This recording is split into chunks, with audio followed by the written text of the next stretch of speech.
When I was a junior in high school, I was quite an odd kid. I liked having colourful hair, piercings and all that kind of stuff, and the school I went to was near Atlanta, so there weren't many people like me. I tried to find friends that liked the same kind of music and other interests, and I could normally kind of brush off any weird energy that people put off. I ignored it.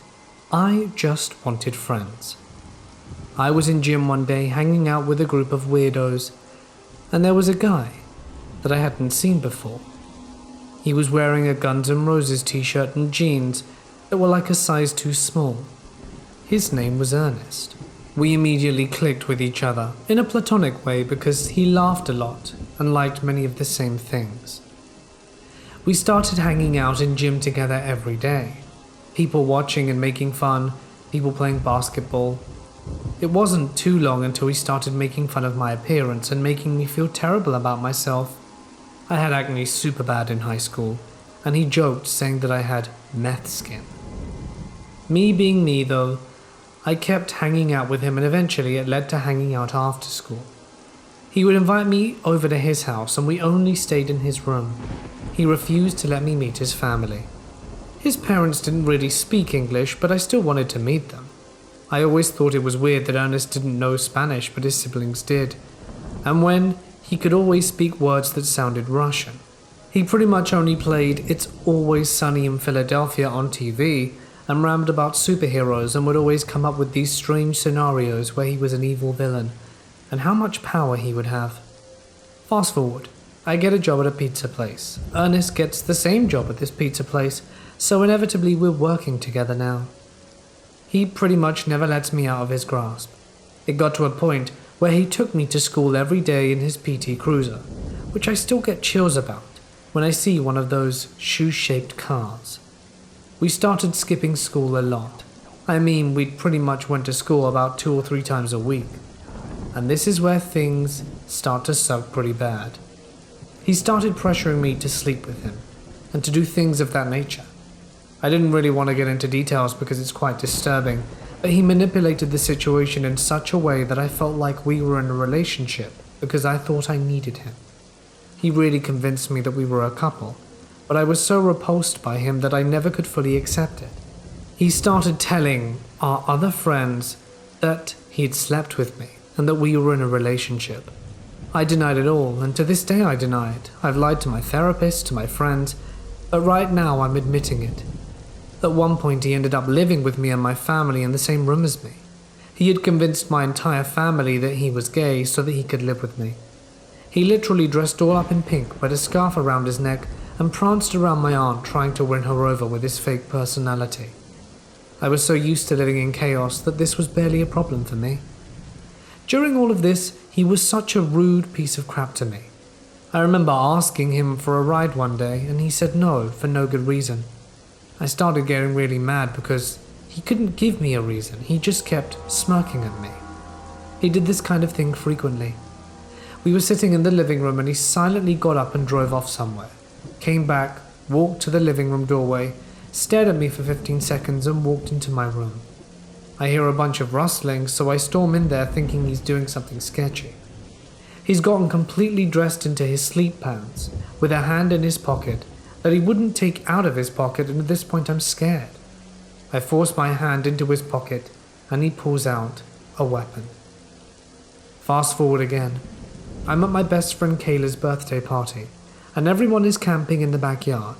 Ernest hated Kayla because she was always a way out for me. In his perspective, she's got it in for us. I'm sweating just remembering this because it's probably one of the scariest things that's ever happened to me. I had made it clear to Ernest at this point that we were not a thing and that he needed to let go of the fantasy. I had a crush on a boy named John and we slept in the same tent together. Morning comes and I hear Ernest outside asking people if they knew where I was. Someone said that I was in the tent with John. I was scared. Immediately I knew something bad was going to happen. The tent rips open. I don't have a shirt on and he begins screaming as loudly as he can, cursing at us and just being an absolute piece of filth, and then storms off after his fit. He goes to his car and calls me and tells me, "Get to the car now."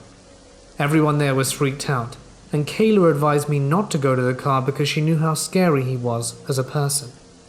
I didn't want anyone to be uncomfortable, so I figured that if I went to the car I could ease everyone just a little bit, that he wasn't there. I went, and as soon as the door closed, we sped off. Fast. Really fast. I look over at him, wide-eyed, and he is scream-crying with absolutely no expression on his face. Tears streaming but emotionless. "You were supposed to love me," is what he said over and over again. He starts speeding faster and said, "If I can't have you, no one can." I'm actively having a straight-up panic attack in the passenger seat. I can't hear because my ears are ringing, and I can't see a thing. Meanwhile, Kayla has already called my mum, and somehow my mum left the house fast enough to track us down in that PT Cruiser. He parks at a church and my mum is watching us. Ernest has a box cutter at his side.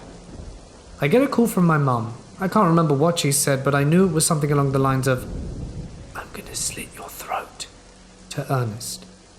He started coming to his senses, if I can even call it that. He drops me back off at Kayla's and tells me that he's going to end himself after he drops me off. Kayla and I were frantically trying to call his parents about a possible imminent attempt. However, they couldn't speak English. He called the police on himself because he thought he was going to harm himself or someone else. He was gone for a few weeks, then came back. He was parked outside school waiting for me to come out. He runs up to me and I noticed that he had a plaid button-up shirt that was tucked into his pants, which was just extremely odd for me, and I knew immediately that this was a fake personality. He was speaking differently as well, almost like a few weeks had turned him into a saint. It wasn't long after that I had admitted myself to a mental institution because I just kept breaking down. Everyone in the groups told me to get rid of him, and I'd not realized how serious this was until I saw everyone's reaction to the stories. There are so many stories of this psycho, but I can't even express them all. I did get rid of him, I found new friends, and without them I don't know if I would have been able to overcome this. I haven't seen or spoken to him in 3 years, and hope to never see him again. The first paranormal thing I ever experienced started when I was 2.5, just before Christmas of 1990, and ended a year and a half later on my 4th birthday. Some of the stories involved in these events I have been told back to me by my own family, but the memories that are truly vivid I know only to be mine, since I was the only person who could actually see the 2 ghosts. At the time of this, I lived with my father's mother. My parents lived with us too, but worked so much I hardly ever saw them except at bedtime, if they made it. I spent most of my time playing by myself in a large playroom. The room was empty mostly, with a few toys here and there scattered about. No rug, no carpet, no furniture, just one big window. I was facing the snow out the window as I used my wooden blocks to construct a towering, structurally dangerous ziggurat of primary colors when I suddenly wasn't building it alone. On the other side of the tower sat a girl of around 16 with strawberry blonde hair and 2 plaits, a ton of freckles and pale skin, wearing denim overalls and a faded t-shirt striped in yellow and green. She looked solid to me, but glowed from the inside out, white brightness. It didn't even seem odd that she was there at the time. I didn't even speak to her during this visit. When I spotted her, we smiled at each other. When she was done helping me with my creation, she was gone. But it wasn't the last time I'd see her. She became a frequent companion when I was left alone to play. I learned her name was Sharon. She said that she was there to watch me, so I called her my babysitter. I talked to her about my family and they all thought she was an imaginary friend. Despite her wild glow, she was the first ghost-type person I'd ever met. So I didn't realize that she wasn't just another human. I introduced her to my mom one weekend and my mother explained that she couldn't see Sharon at all.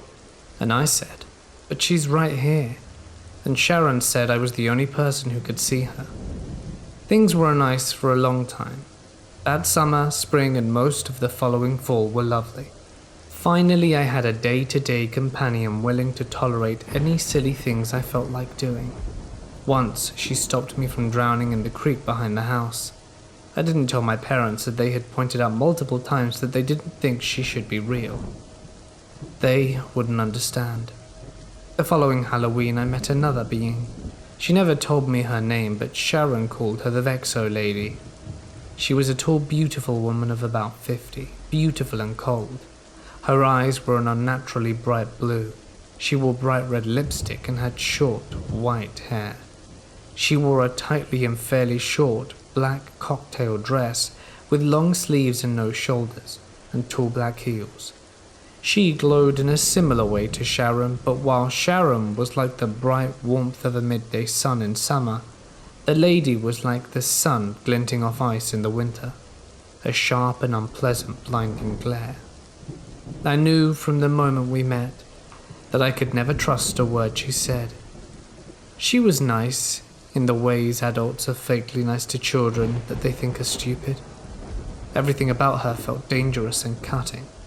We met after I went to bed that Halloween. She came into my room like I'd kept her waiting for an appointment and told me that she had some place she wanted to show me. Someplace beautiful. A huge meadow full of soft grass and sweet flowers, full of children, special children like me. I told her I couldn't go because it was time for me to go to bed. She was annoyed, but I rolled over and stared at the wall and ignored her with all my might as she stalked around and huffed and clicked her shoes. Eventually I fell asleep, and she wasn't there when I woke up the next morning. After this I started seeing more and more ghosts. A little boy in the house, an old man in the woods, strange figures everywhere we went. I told my parents about all of this, and along with some other stories as well. Things like floating down a staircase, finding human bones in the backyard, and communicating with a weird doll that's been in our family for a while. My parents, as they told me many years later, were getting freaked the hell out. The weirdest part that they explained was that a 3-year-old shouldn't know the word vex meant bother, and the Vexo Lady was called that because she always bothered me and Sharon. They had no clue where I'd learnt it, and said that it was the beginning of them convincing them something odd was happening. This all kept up until the night before my 4th birthday. I slept in a small nursery off my parents' bedroom. I was awoken in the middle of the night by the lady. She dragged me out of bed by pulling on my right arm, pulling me through my parents' bedroom and into their closet. In the wall of their closet was what I can only call a portal. It glowed blue and white around the edges of a rectangle like a welding flame. Through this strange window was a world she had described: blue sky, white clouds, lush grass, flowers almost glowing, and children running around. She said it was time for me to go. She stepped through. The colors on the other side looked far too wrong, too bright and too fake. More than my eyes could handle. My arm went through behind her as she gripped my wrist, and I planted my feet against the wall and struggled to get free. I was in up to the elbow when a pair of arms grabbed me from behind. It was Sharon. She yanked me hard and we thudded hard onto the floor of the closet. The portal cracked and closed with the lady on the other side. Sharon cuddled me in her lap, petting my long hair and hugging me close, telling me it would be all right now. She hadn't gotten me, and she couldn't. It was late, 6:30 in the morning, and I was born at 6:30. The invisible deadline she was so annoyed to be working against had passed. My parents opened the closet doors, and my mum later told me it looked like I was hovering off the floor for a moment. They couldn't see Sharon, but I was in her lap. She picked me up, as they had heard a loud thud when Sharon and I hit the floor, as it had awoken them. Sharon then waved goodbye and faded into the morning sun. I never saw her nor the lady again. This occurrence was pretty much the last straw for my parents and the driving reason for us moving out of my grandmother's house. 2 months later. It didn't help the new house was also dreadfully haunted. Keep in mind that all of this is pieced together with my now 33-year-old vocabulary and information my parents gave me after, like, "Hey, do you guys remember the Vexo Lady?" when I was in my late teens. But even with every other strange thing I've since experienced in my life, this was my longest lasting, most consistent haunting, even though I've never been sure they were ghosts. I'm pretty sure Sharon was my guardian angel, and I think the lady wanted to steal me because of my unnatural sensitivity as relatives to the paranormal. It was weird, and it was more weird because of how solidly I still recall these meetings. My name is Ozon, and I'm really big in the urbex scene, which is pretty uncommon in these parts. I also do a bit of graffiti. This is a big passion of mine, and I love every day of it. So we recently went to a cave called Tot. We were doing our usual looking around, getting a tour of the cave from one of the people who were usuals in it, taking pictures and looking for a place to chill. Keep in mind that there are many small tunes and split-offs to get lost in, and a couple of kids actually started a fire because they got lost and needed to keep warm. If you know anything about fire, it sucks in oxygen and makes carbon emissions. So they died because the oxygen in the cave that they needed to survive was all depleted. So they say that the cave is haunted by them.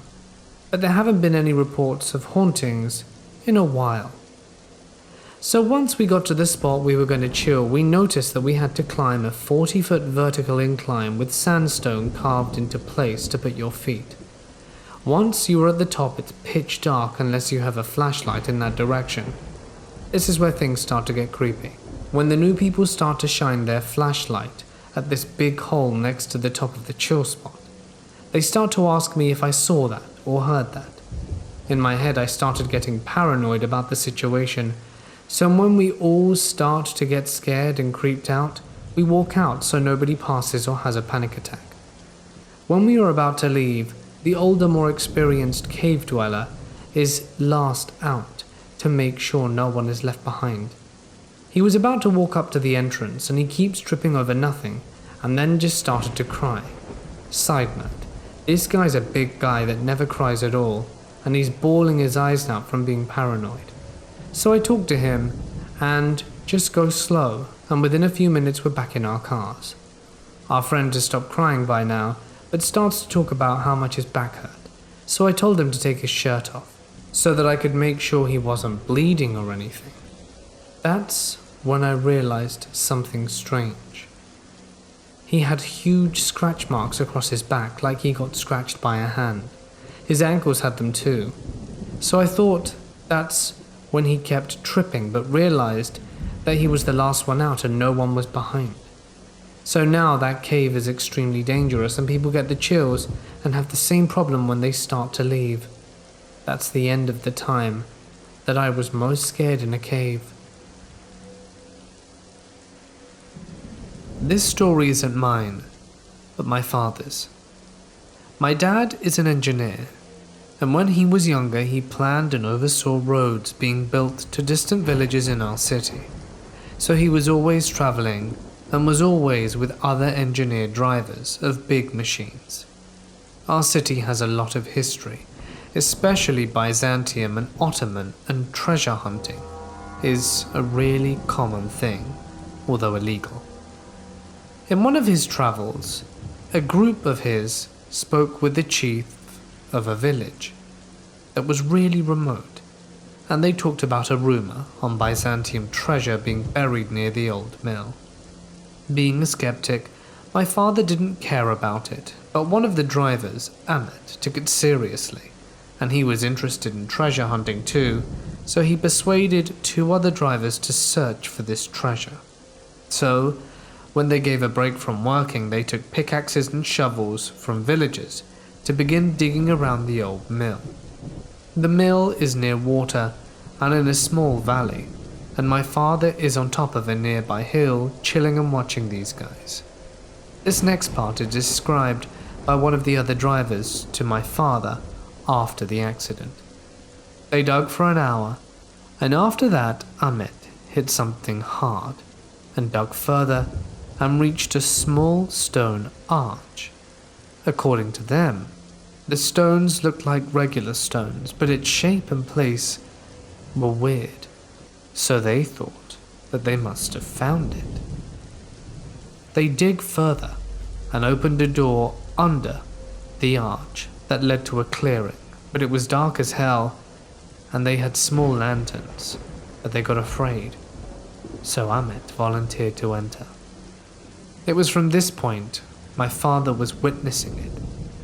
As soon as he put his head in the door, he screamed like he was in tremendous pain, got out of the hole and started running like crazy, swinging his pickaxe upwards and saying, "Get it off me," repeatedly. This lasted for 2 minutes. My father ran to help the guy, and the 2 others tried to get the pickaxe and calm him down. They removed the pickaxe from him, but he was still shouting, "Get it off me, please," and looking upwards, until he passed out. I kid you not.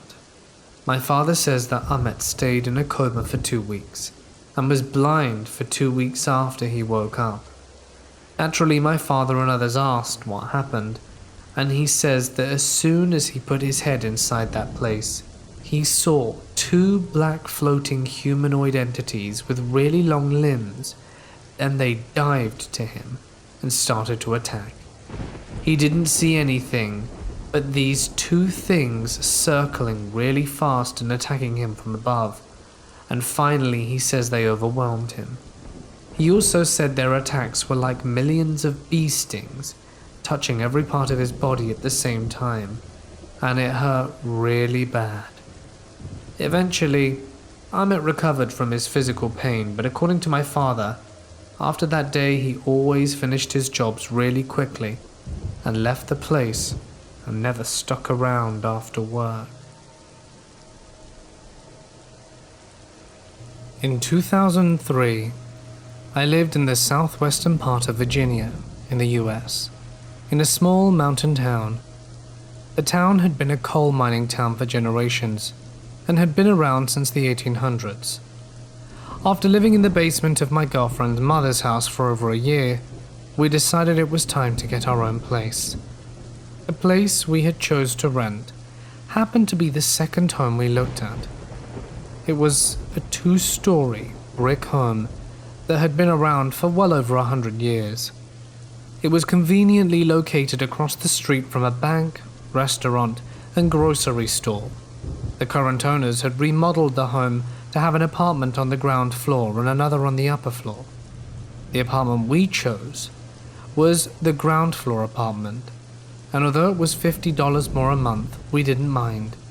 We signed a 1-year lease and moved in. As we settled into our new home, things couldn't have been better. No one lived in there in the other apartment, and it was incredibly peaceful considering its location. For the first month, things were normal aside from the small little creaks and noises that were associated with the noises of an old home. One night, things changed, as fast as the flip of a coin. Sitting in our living room and watching TV, we began to hear defined footsteps walking around in the upstairs apartment. At first I thought that someone must be moving in upstairs, and we both got excited to see who our new neighbors were. We decided we should go sit on our shared front porch and wait for an opportunity to introduce ourselves. After an hour or 2 we gave up and went inside and bedded down for the night. For the next week we continued to hear someone walking around but never saw our new neighbors. At this time I worked a job that had me working various different shifts. One particular night I got home and my girlfriend asked if I could maybe talk to our neighbor about all the noise we were hearing. I obliged and went to knock on the door. After knocking a few times, no one answered and I gave up. I stepped out front for a cigarette and had a realization that I never saw a moving truck and no new vehicle was parked out front. And perhaps even more strange, the lights in the apartment never appeared on at night. At the end of the second month, as I dropped off my rent to the landlord, I asked about our new neighbors and was told the apartment hadn't been rented yet. I told our landlord about the noises. He said that wild animals must have gotten in somehow and he would stop by and look at the situation. He came by on a Saturday and we looked around the empty upstairs apartment and couldn't find a sign of anything. He told me it must be the noise of an old house, and I just had to accept that. I knew there had to be more going on, but I saw for myself that nothing could be making those noises. Life continued, and so did the footsteps. A few weeks later, we had some friends over for dinner, when the footsteps started again. My best friend started to remark about how loud our neighbors were, and I filled him in on what was going on. He was convinced that someone must be breaking into that apartment at night. With a little bit of liquid courage, we found a creative way to get the door open and went in to inspect. Once again, the apartment was empty, and I was at a loss. We locked up the vacant apartment, and that is when the conversation came up about the house possibly being haunted. And this was something that we would just have to accept. This conversation went on for a few hours between myself and girlfriend and our two best friends.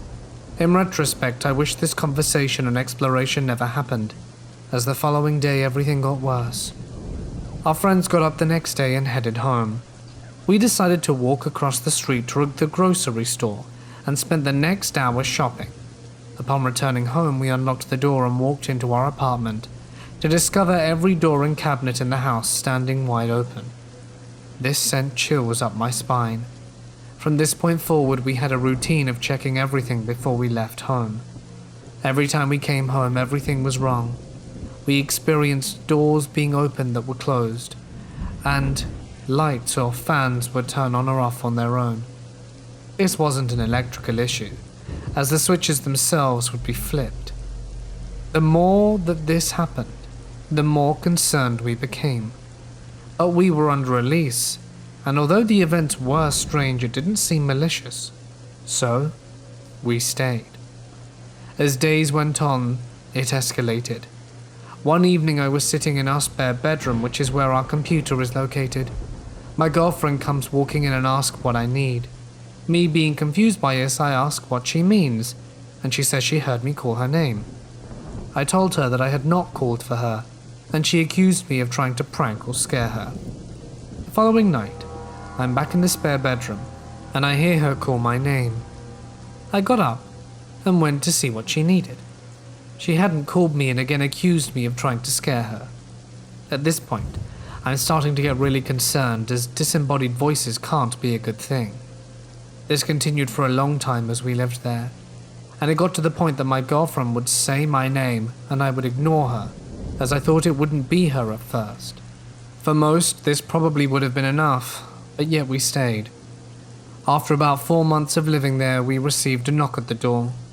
I answered and was greeted by a nice lady that was around the same age as myself and my girlfriend. She stated that she had lived there before the remodeling, and how much nicer the apartment looks. We agreed that it was nice, but asked her if she ever experienced anything odd while living there. She quite frankly said, "Oh, you mean the ghosts?" Yes. We were talking about ghosts. She stated that the house was definitely haunted, and she used to contact the ghosts on a Ouija board when she lived there. Then she asks if we would be willing to move into the upstairs apartment and let her have our apartment, as she wanted to move back to the home, but couldn't handle the stairs due to her being pregnant. I politely declined, as my girlfriend was partially disabled after a car accident, and we chose this apartment specifically due to that. I could tell the girl was disappointed in hearing this, but she was cordial and gave us her number in case we changed our minds or if we decided to move, so that we could let her know. For the next month, things continued. They didn't escalate, but didn't get better either. At this time, the girl who appeared in our door a month ago was back, and she informed us that she was moving into the upstairs apartment and appealed to us again to switch apartment. We politely declined. She proceeded to move in. For the next month, things seemed to be getting better. Neither of us heard the voices, the issues with the doors and lights stopped, and any footsteps upstairs could now be justified. Just as we got used to normal life in the house, the activity started again. But now it was worse than ever. Now we had to deal with all the issues from before, and now new things were happening too. At times, you would feel breathing on the back of your neck, only for no one to be behind you. We started seeing shadows move out of the corner of our eyes, and began to have issues with light bulbs burning out prematurely, and batteries in devices draining at an unexplainable rate. At this point, we had less than 6 months left on our lease, and decided that we were moving when our lease ended. The experience we had in this apartment had put a massive strain on our relationship. At this point in time, my girlfriend was doing everything in her power to not stay in the house alone while I was working. On multiple occasions, she went to her mum's house and stayed there for days at a time. Every time she stayed at her mum's, she asked me to stay with her instead of staying in the house alone. But that would have added an hour to my commute each day. I would be lying if I said I wasn't scared, but I did it anyway. One morning I woke up after a long and mostly sleepless night. As I lay in bed trying to wake up, I hear footsteps in my apartment, and I know that I'm home alone. As I quietly get out of bed, I see my girlfriend walk past the bedroom door. This surprised me, as I didn't expect her to be there. I get up and walk in to find out what she is doing home, and realize that she isn't there. I frantically call her and explain that I just saw her in the apartment. She tries to calm me down, but explains that it wasn't her, as she was still at her mum's house over half-hour away.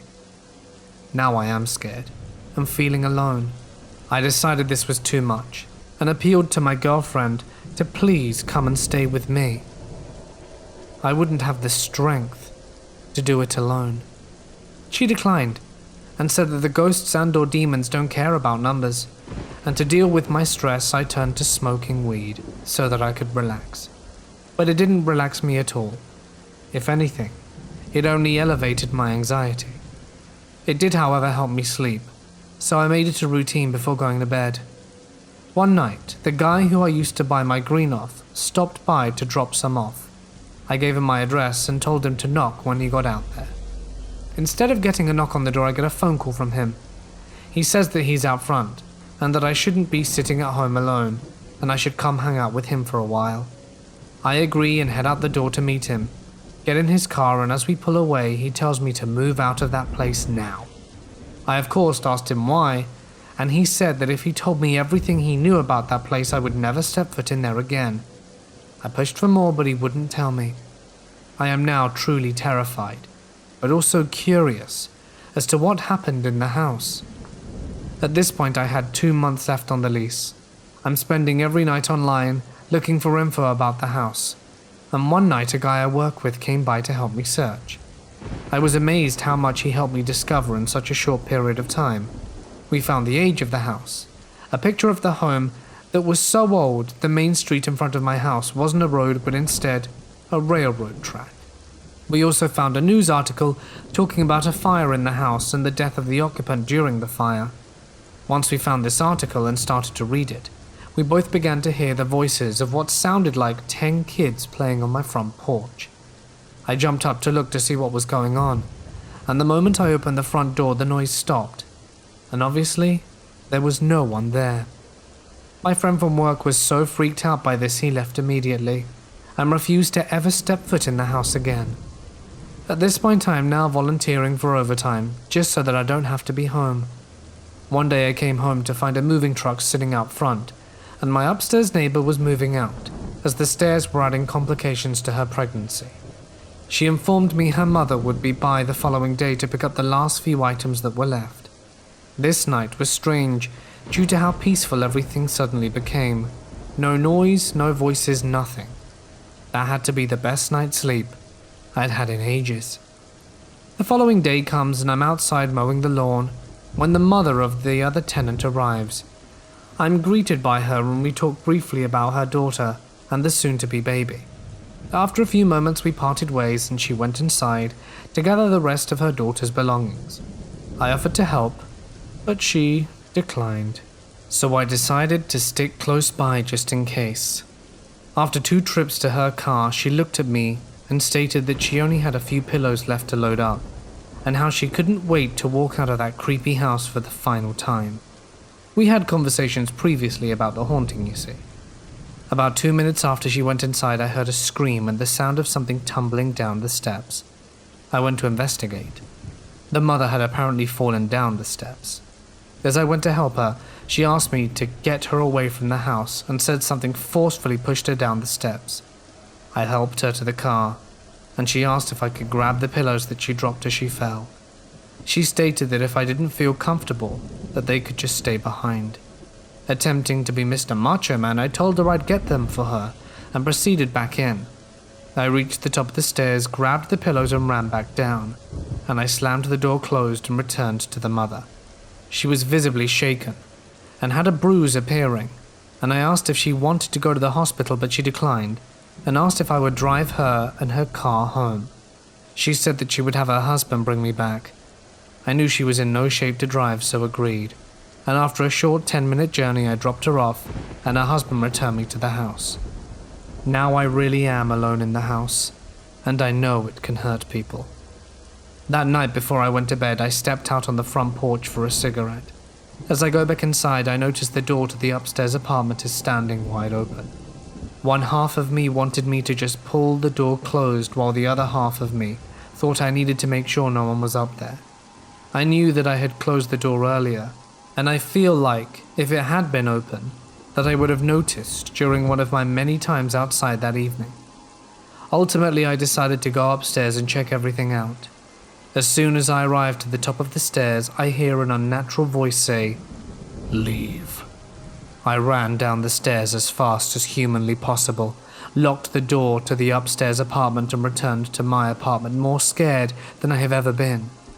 After tossing and turning for several hours, I finally managed to fall asleep.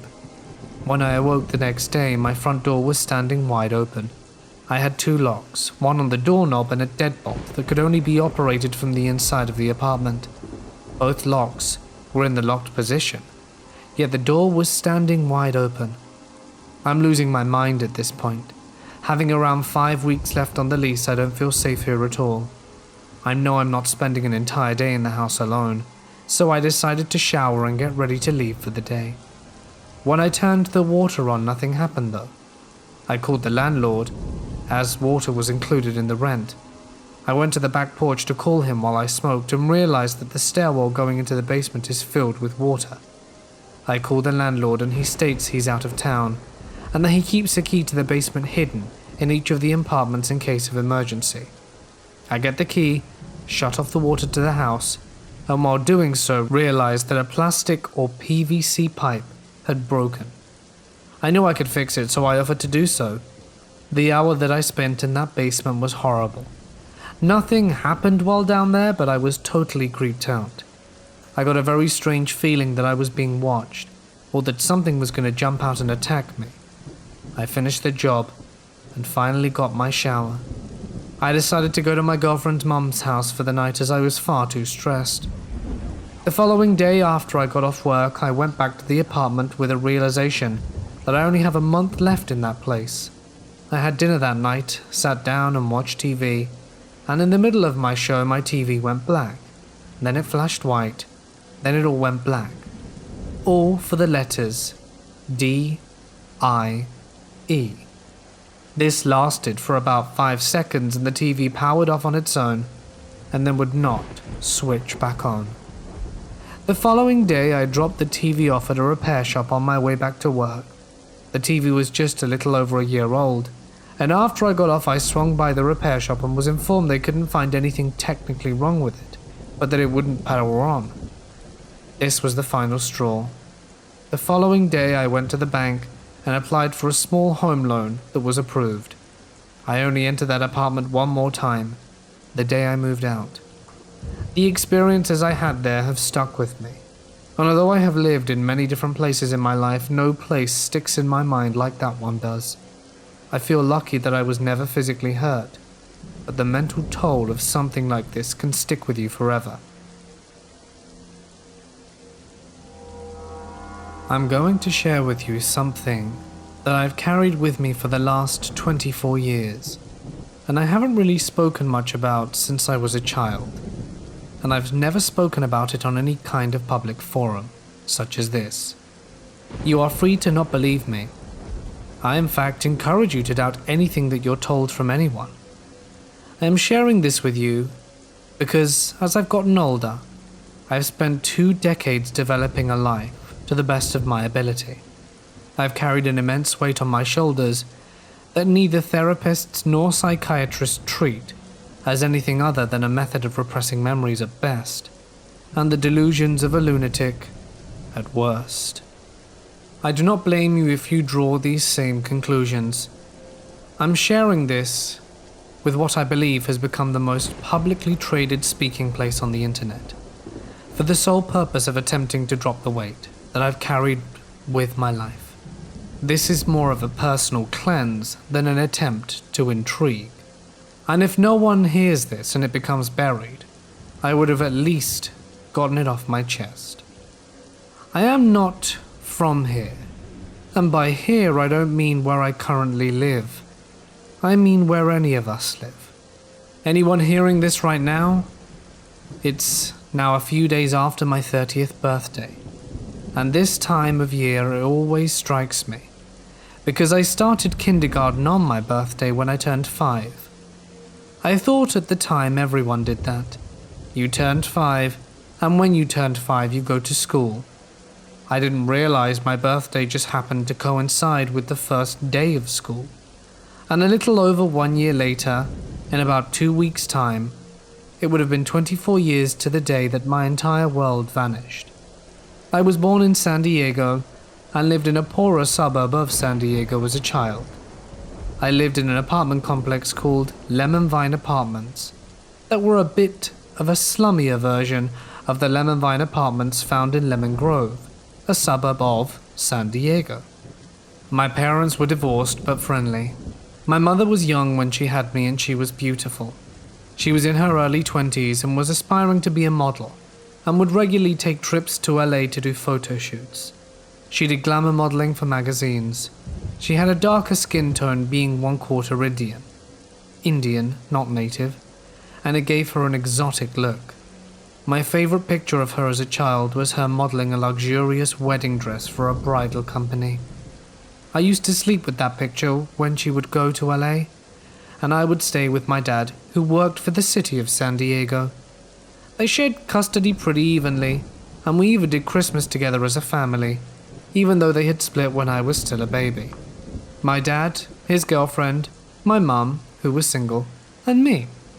Maybe things weren't as good between them as I remember, but I was 6, so if there was drama behind the scenes, they did a good job of hiding it from me. On September 17th, 1996, I was staying at my dad's parents' in Riverside, California. They had a small farm where they raised chickens, pigs, and goats. No horses or sheep or anything, but my grandma had several pet ducks that would eat seeds from your hand, fly away, and return every year like clockwork. My dad had to work at night for a week, and my mum was in LA, so I stayed with my grandparents. Schools back then were pretty cool with this kind of thing, and I was sent home with the sort of nonsense assignment you'd expect a first grader who'd just gone back to school after summer break ended. The 17th was the 3rd day. I was staying with my grandparents, and my grandpa had told me to be careful outside, because he'd seen a rattlesnake and wasn't sure where it had went to. So, since no one knew where the mystery snake had gotten off to, 6-year-old me decided to go hunting for it. In hindsight, letting a 6-year-old go looking around a farm for a rattlesnake was probably not in any parenting 101 handbook, but it was the 90s, and I guess they didn't actually expect me to find it. There were woods on the property, but I wasn't allowed to go in there, so they'd probably figure that's where the snake had gotten off to. I spent all day outside playing jungle exploration on the farm, trying to track down this rattlesnake, and much to my excitement, when I decided to open the well house, which, for those who don't have one, looks kind of like one of the green electrical boxes on the north side of the road, there it was, curled up, rattling away. I immediately slammed the door shut and ran to my grandparents' house to tell them I found it. Now, this might be my 6-year-old memory exaggerating, but I'm pretty sure the snake was 900 feet long at least, give or take. I found it though, and I was excited to tell my grandpa I'd found it so he could do what he did and go out and shoot the thing. I ran in the back door of the house, which led you to the laundry room and through the kitchen. I paid no mind to anything until I turned left and entered the living room, expecting to see my grandparents, my uncle, and the neighboring couple all sat in the living room where I'd left them. Except they weren't there, and it wasn't the same living room anymore. The furniture was completely wrong. The hard and memorable, uncomfortable hardwood furniture my grandpa loved so much was gone. The coffee table he made out of a tree stump was gone, replaced by a fluffy grandma-looking furniture. A 3-person sofa with a floral design on it. The TV was in the wrong place, and newer than Grandpa's old, sit-on-the-ground cabinet TV. The hardwood paneling on the walls was gone, or at least covered by blue wallpaper. The hardwood floor was a shaggy off-white carpet. The pictures of my dad, my uncle and me and my grandparents were gone from the walls, replaced by paintings and pictures of people I didn't know. As confused as I was by this, I was more confused by everyone being missing. In my 6-year-old brain, I accepted that they may have completely rearranged the house while I'd spent the day looking for a snake, but I didn't believe at all that they'd just leave me alone. And I didn't see anyone leave. I didn't see the cars go. So I walked out the front door, which was attached to the living room, as they usually are, and thought maybe they'd gone to the chickens or pigs, both of which should have been visible from the front porch. But the chicken coop was gone. The pig pen had lost its fencing and there were no pigs to be found. At this point I was beyond confused, and I was getting very scared. I didn't want to be alone. I didn't see anyone. Even though they lived on a small farm, the neighbors that had been visiting lived just across the dirt road. So I ran down our dirt driveway and across the road to their house, assuming that it must have been where they went. I remember getting more and more scared as I ran to their house and started crying when their house was the wrong color. It wasn't the faded yellow house it used to be. It wasn't even the right house anymore. Nevertheless, I banged on the door. I remember at this point I was crying quite profusely because I didn't understand what was happening, and I kept wiping my face, which covered it in dirt after having been digged around under stumps and logs for snakes all day. When the door opened, a woman in her late 40s to early 50s answered, and I'd never seen her before. I just started bawling uncontrollably. Everything after this point is largely a blur, because nothing was right. I knew where I lived, I knew where I went to school, I knew where my grandparents lived, but I met the people who lived there where my grandparents lived, and they were not my grandparents. I did not know them. I begged for them to get my uncle and tell him who I was, but my uncle wasn't there. Through a series of various police and people in suits, I was brought back to the town in which I lived, after spending what seemed like 10 hours in the local police station trying to contact my parents. I had my home phone number memorized, but told them my dad would be asleep. But when they called that number, the person on the other end had no idea who I was, or what they were talking about. I was asked to give the police officers my address, and sat in the local police station while the police in my hometown went to my address.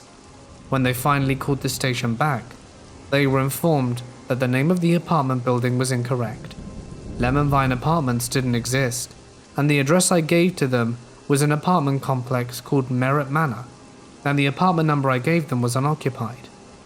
I believe at this point, they were operating under the assumption that I had given them the wrong name of the apartment and the wrong apartment number, but I did in fact live there.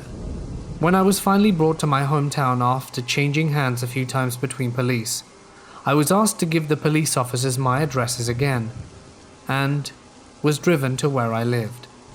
That was it. That was my apartment complex, but just like everything else, it looked wrong. It was painted a different color, and the sign that used to have a large image of a lemon reading Lemon Vine now read Merritt Manor. I took the police to exactly where I lived, and they said, no one lives there. From this point forward, the police attempted to contact neighbors, all of whom knew me.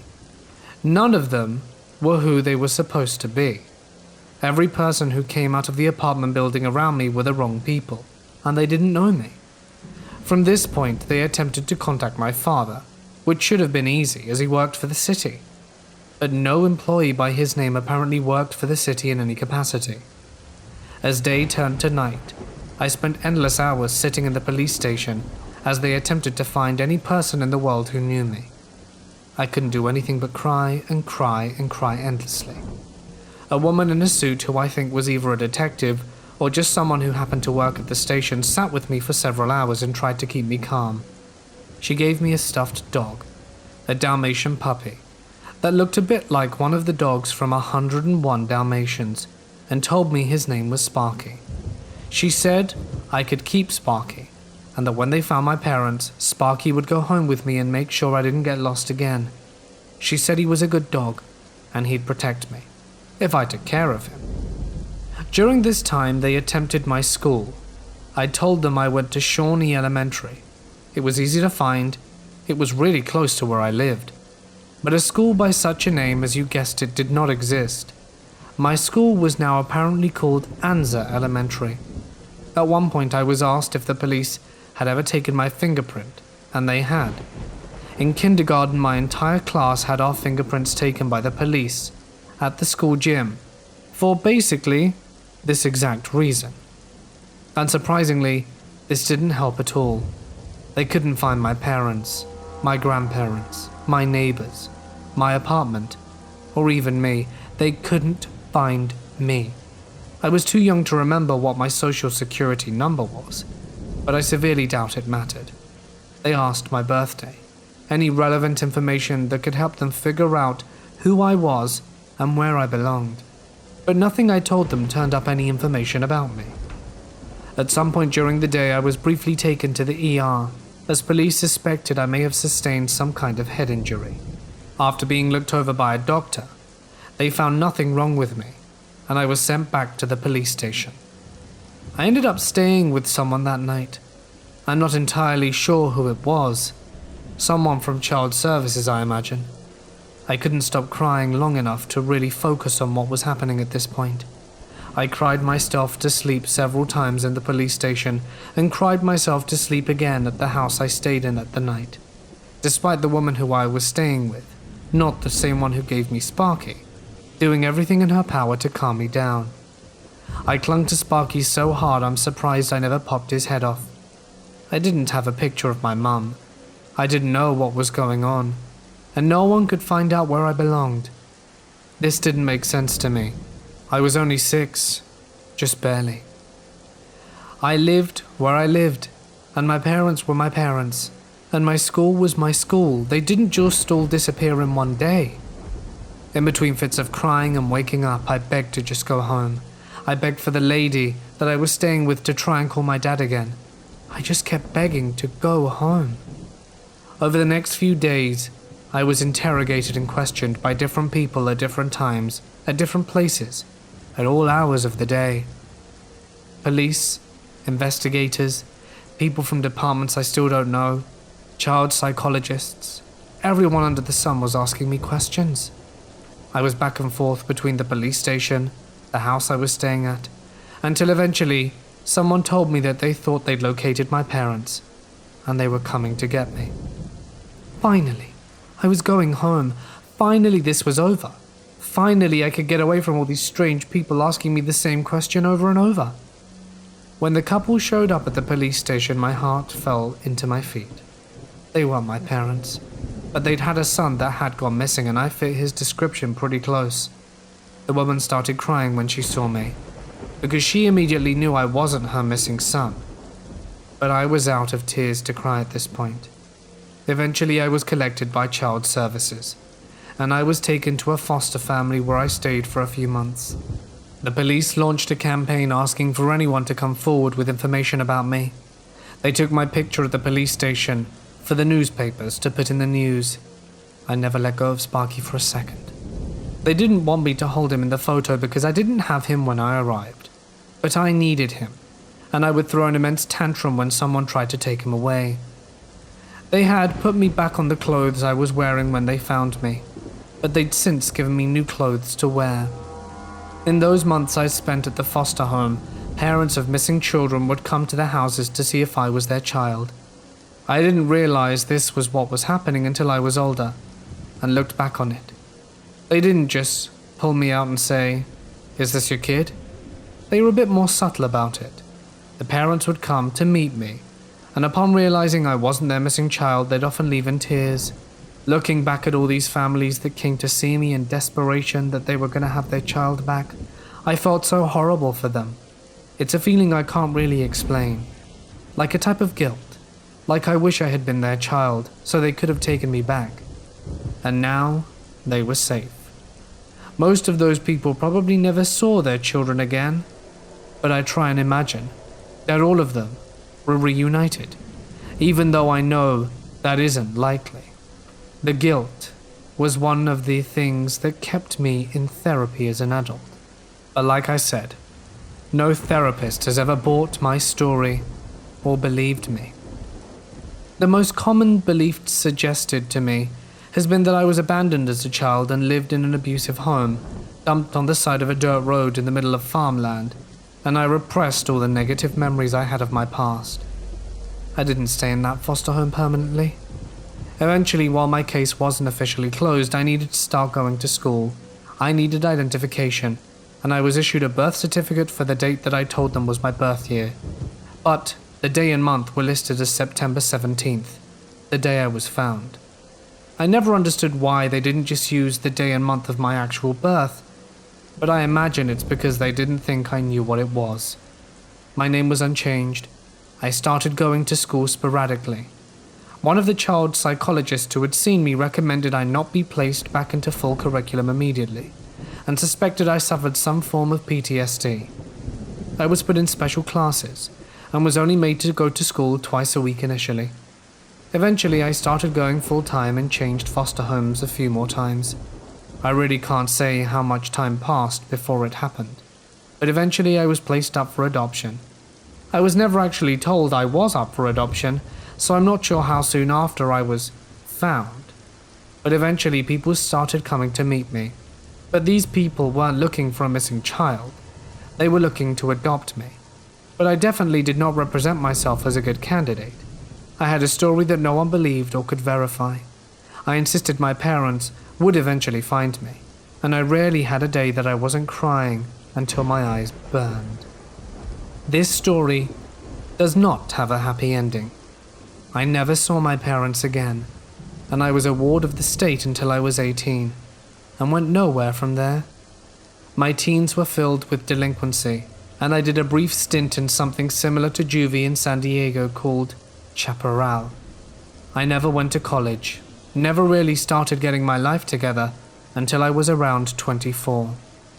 I haven't spoken publicly about this before now, not at least since I was a child speaking to everyone who was trying to figure out where I came from. I still have Sparky. He's old, he's worn, still in one piece, no longer white. He's now a dark shade of grey.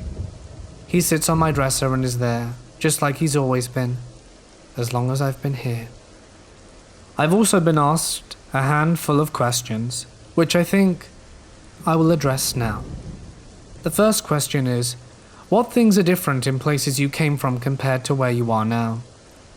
To answer, I'm not really sure. I've been asked about countries, states, laws, planets, languages, you name it. The fact is I don't really know. I was 6. The continents could have been completely different and I would have had no idea. I wasn't particularly bright either. I mean, I was hunting for rattlesnakes. I also thought California was a country. I can say the President of the United States was not Bill Clinton. I can't remember exactly what his name was, but we had to learn it in kindergarten. I think his name might have been Robert or something. I want to say Robert Wilmer, but don't quote me on that.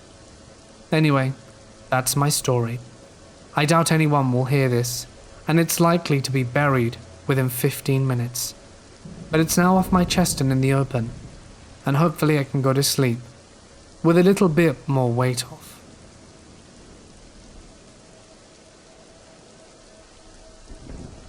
Last summer, I was in our home in Turkey with just my dad. We live in the Netherlands. I was trying to sleep on a very stormy night with thunderbolts roaring up the clouds as it sounded near catastrophical in my ears while trying to sleep. I want to explain the layout of my room first so everyone can get a better perspective of what it is I'm about to tell you. If you can visualize a room as a square from the upside down view, you could see it literally as a rectangle. So in the upper right corner is a door to my balcony, and in the down right corner is where my bed is, and I'm sleeping facing the wall and my feet are facing the balcony door. So now it's getting tricky. As I'm laying there facing the wall, I am in a state.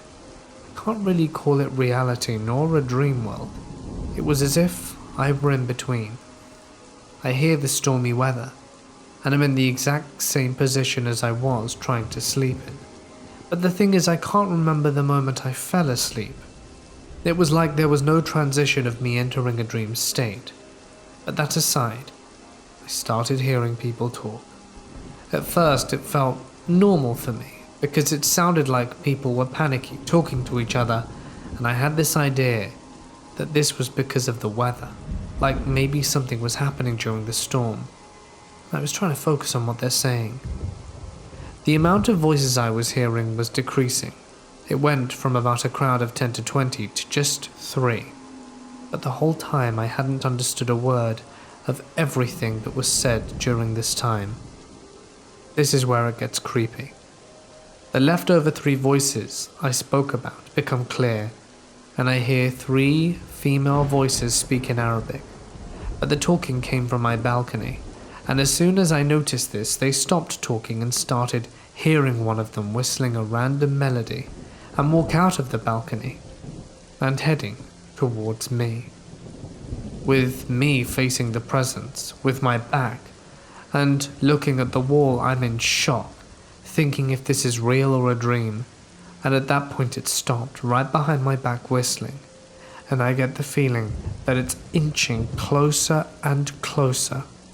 There are goosebumps all over my body. I turn around screaming and see nothing, just my room, and there was no transition from waking up from a dream, since everyone can distinguish if you've had a dream or not. This left me truly horrified, and I started seeking answers, and everyone I went to with my story told me it was either a Djinn or black magic. Anyway, I wish that there is someone to help me. And if you feel like you can, let me know.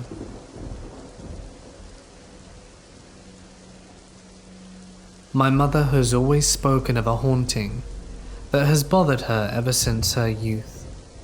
She talks about hearing footsteps when no one else was home, waking up at night to find a black figure in the corner watching her and her sister. Both my mum and her sister witnessed this event in their teens. My mum speaks of seeing red eyes in glass on occasion, eyes that watch her until she looks away and they're gone. I'm convinced there is a malevolent being following the women in my family. But me being the only person who has travelled for an extended time away from the area, I still find it when I stay in one place for too long. When I was a baby, my mum said I creeped her out by telling her there was a black cat in the house. She says I would often point at it and track it around the room, telling my parents what it was doing. This may be normal for infants and toddlers, so take it with a grain of salt. Both my parents confirm that when moving from place to place when I was young, that after a few weeks or months of staying in a place, bumps in the night would show up before long. These were often paired with bad dreams, bad luck, and things like real-life pay cuts and layoffs, as well as odd behavior from me as a toddler. As a toddler, I was terrified of the dark, and often pointed at corners or nooks and crannies saying there was a monster watching me. I don't remember this though. My memories of the being started around when I was 5 or 6. My parents had finally settled down in a real 2-story home and planned to be there for years. We would stay here until I was 18, and here I lived with a haunting of sorts. My first experience was when I went to shower as a young child. Showering and self-bathing were kind of rare, and I was excited to take my evening shower. With a towel in hand, I walked past my parents' bedroom. I glanced into the room to see a dark figure leaning over my mum's side of the bed. I was mid-stride when I saw it, so I ended up walking past the door. I took a step back and it was gone when I checked again. From there, bumps in the night became a thing of normalcy. My bedroom was located right at the top of the staircase to the upper floor, and about 3 to 4 times a week I would wake up around 1 or 2 and listen to footsteps that would start in the living room downstairs, come up the stairs, and pace around the upstairs hallway, as well as pace up and down the stairs. My dad refused to acknowledge this and always told me the house was just settling at night. But the footsteps terrified me because they were not random, but rather in a clear path that was always different from night to night. Things like this became very normal. I was homeschooled for a time via K-12 online learning, so I spent a lot of time at home alone during the day. Footsteps throughout the day, even ones that sounded like stomping, as well as sounds of chairs being scooted across the floor and TVs turning on, were very normal. While they were unsettling, they were just something we all lived with. My sister refused to sleep alone and often came into my bed at night because she said she saw people watching her. More than a few times, if my sister came to my room, I would always hear footsteps go into her room at night.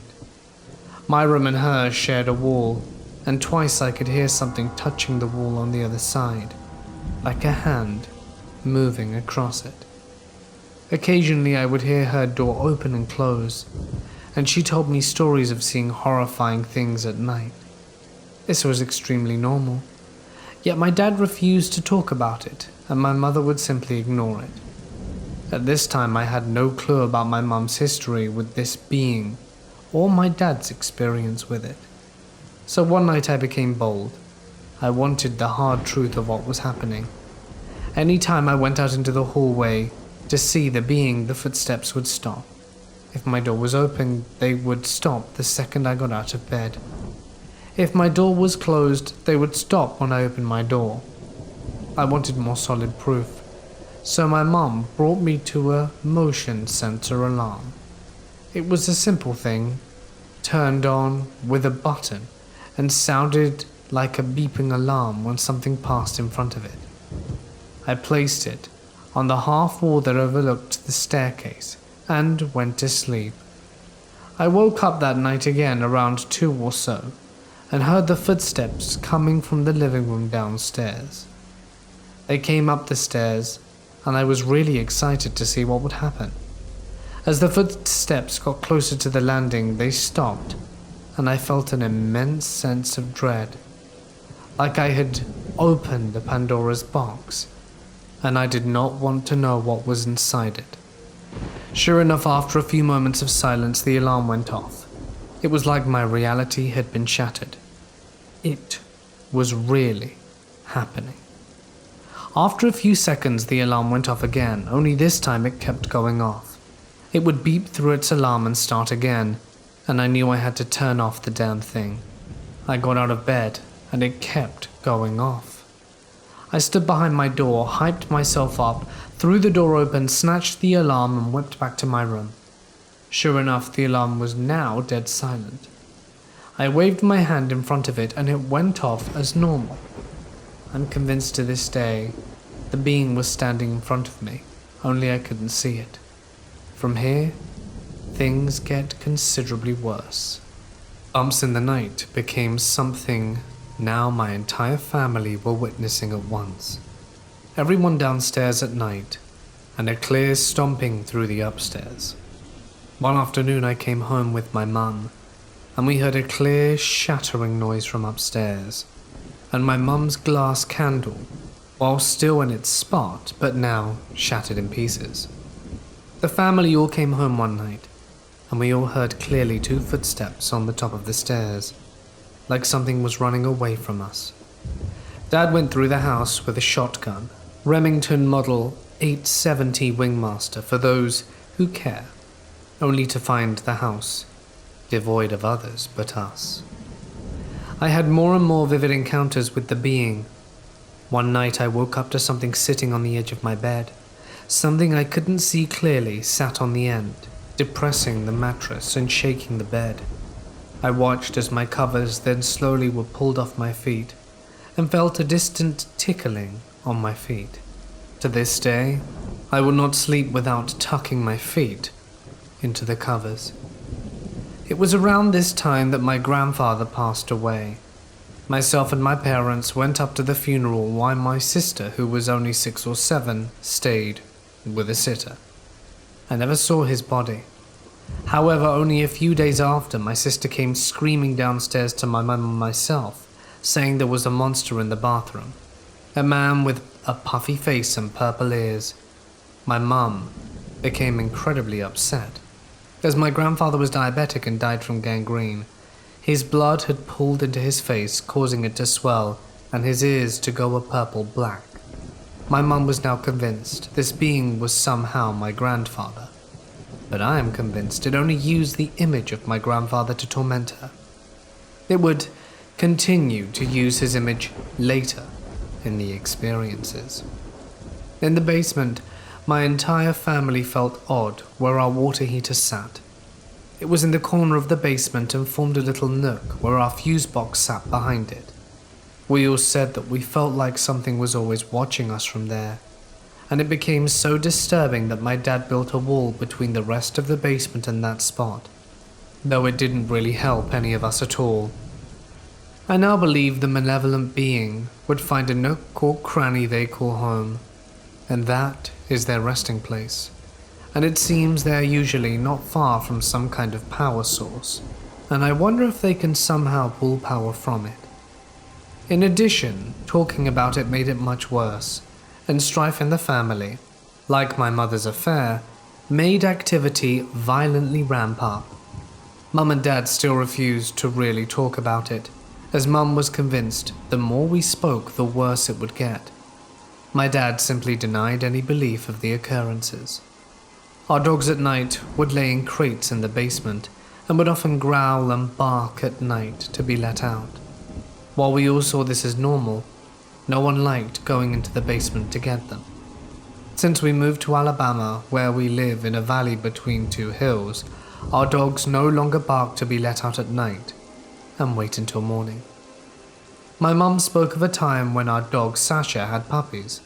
She talked about sitting with our dog petting the puppies, when Mum felt a cold snap behind her. At that moment, Sasha began growling and barking in the empty space, and my mum felt the cold. She was convinced the dogs could see the being. So, let's get into some really horrible stuff. My defining moment of actually watching the being manipulate its environment is when my grandmother came to visit. She slept downstairs in the living room on the couch, but complained after a few nights as she wanted someone else down there with her. So I did that. The first night I woke up around the same time to nothing out of the ordinary. However, I looked out the window to see bunnies in our front yard munching my mum's garden. This was really cool to me, so I decided to stay up the next night and watch them. The next night I stayed up, watching out the window for critters to show up. Sometime late at night, probably around the same time things usually happen, I heard a thud from the basement, then footsteps up the basement staircase. I was convinced this being rested in the basement during most of the day.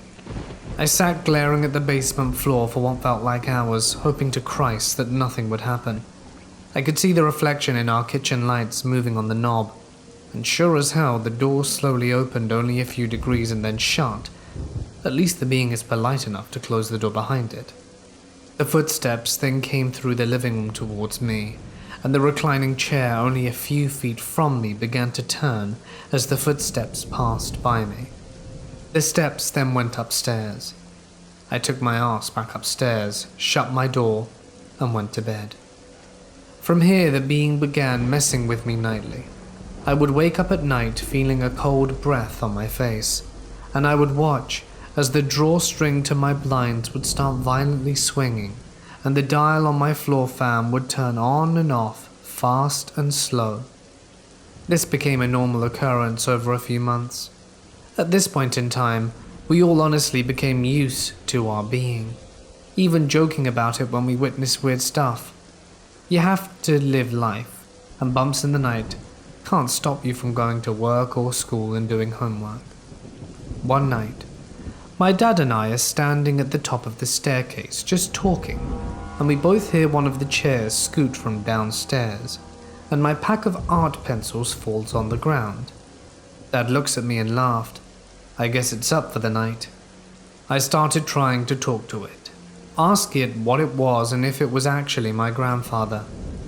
This was a huge mistake, as now I would get feelings of someone watching me all the time, coupled with things like papers and books being pushed off tables in front of me, and feeling someone physically touch me throughout the day, as well as horrible nightmares. The nightmares all had a consistent theme. I'm doing something normal when something paranormal starts to happen. I react with anger, and then the event becomes so out of control that my anger turns to dread. Something will then happen involving the color red, like red light seeping in from under a door or through a window, accompanied by some kind of deafeningly loud noise. I'd then wake up, believing I was about to be hurt. This actually trained me to do something in real life, where I can now force myself awake from a bad dream. Cool trick, but I wish I'd never needed. My girlfriend at the time started complaining a lot about weird stuff around her house, and let it be known, I did not talk to people about these occurrences. I never wanted to be seen as weird or insane. She talked about someone touching her at night, turning lights on and off, and someone stomping through her house. So we started Skype chatting all through the night, leaving the call on while we slept. She complained about hearing voices from my end, but I still don't believe her. One night I woke up to blaring static through the call, which makes sense to me, as if sound levels drop off for long enough, the call will balance to white noise. I grabbed my phone to turn the call off, but something inside me told me to just watch.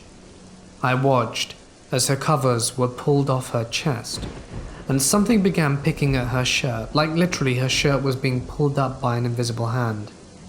Ended the call. Never told her, for knowing it would probably make it worse.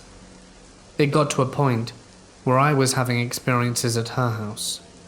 Random stomping through her house, as well as one time she left me in her room to make food. I watched as her lights switch, turned off and on literally in front of my eyes. I walked out the room and muttered something like, "Good to see you, buddy." And, no lie, the light in the hallway and her room both switched off. She started saying she was having dreams about a dark figure watching her through her doorway at night. Bad stuff all around. And it gets worse. The being is now becoming much more ballsy. I wake up one night, and often I would look at my wall opposite to a massive window I had. We had a willow tree in the back, and a power plant behind that.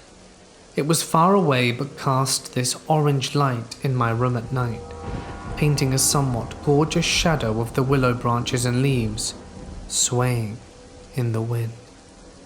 I often watched this at night when I couldn't sleep, but one night I wake up.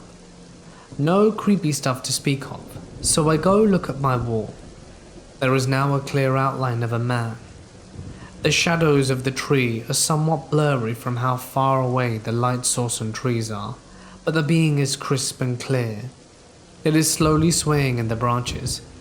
I said something like, "Okay then," and turned around and went to sleep.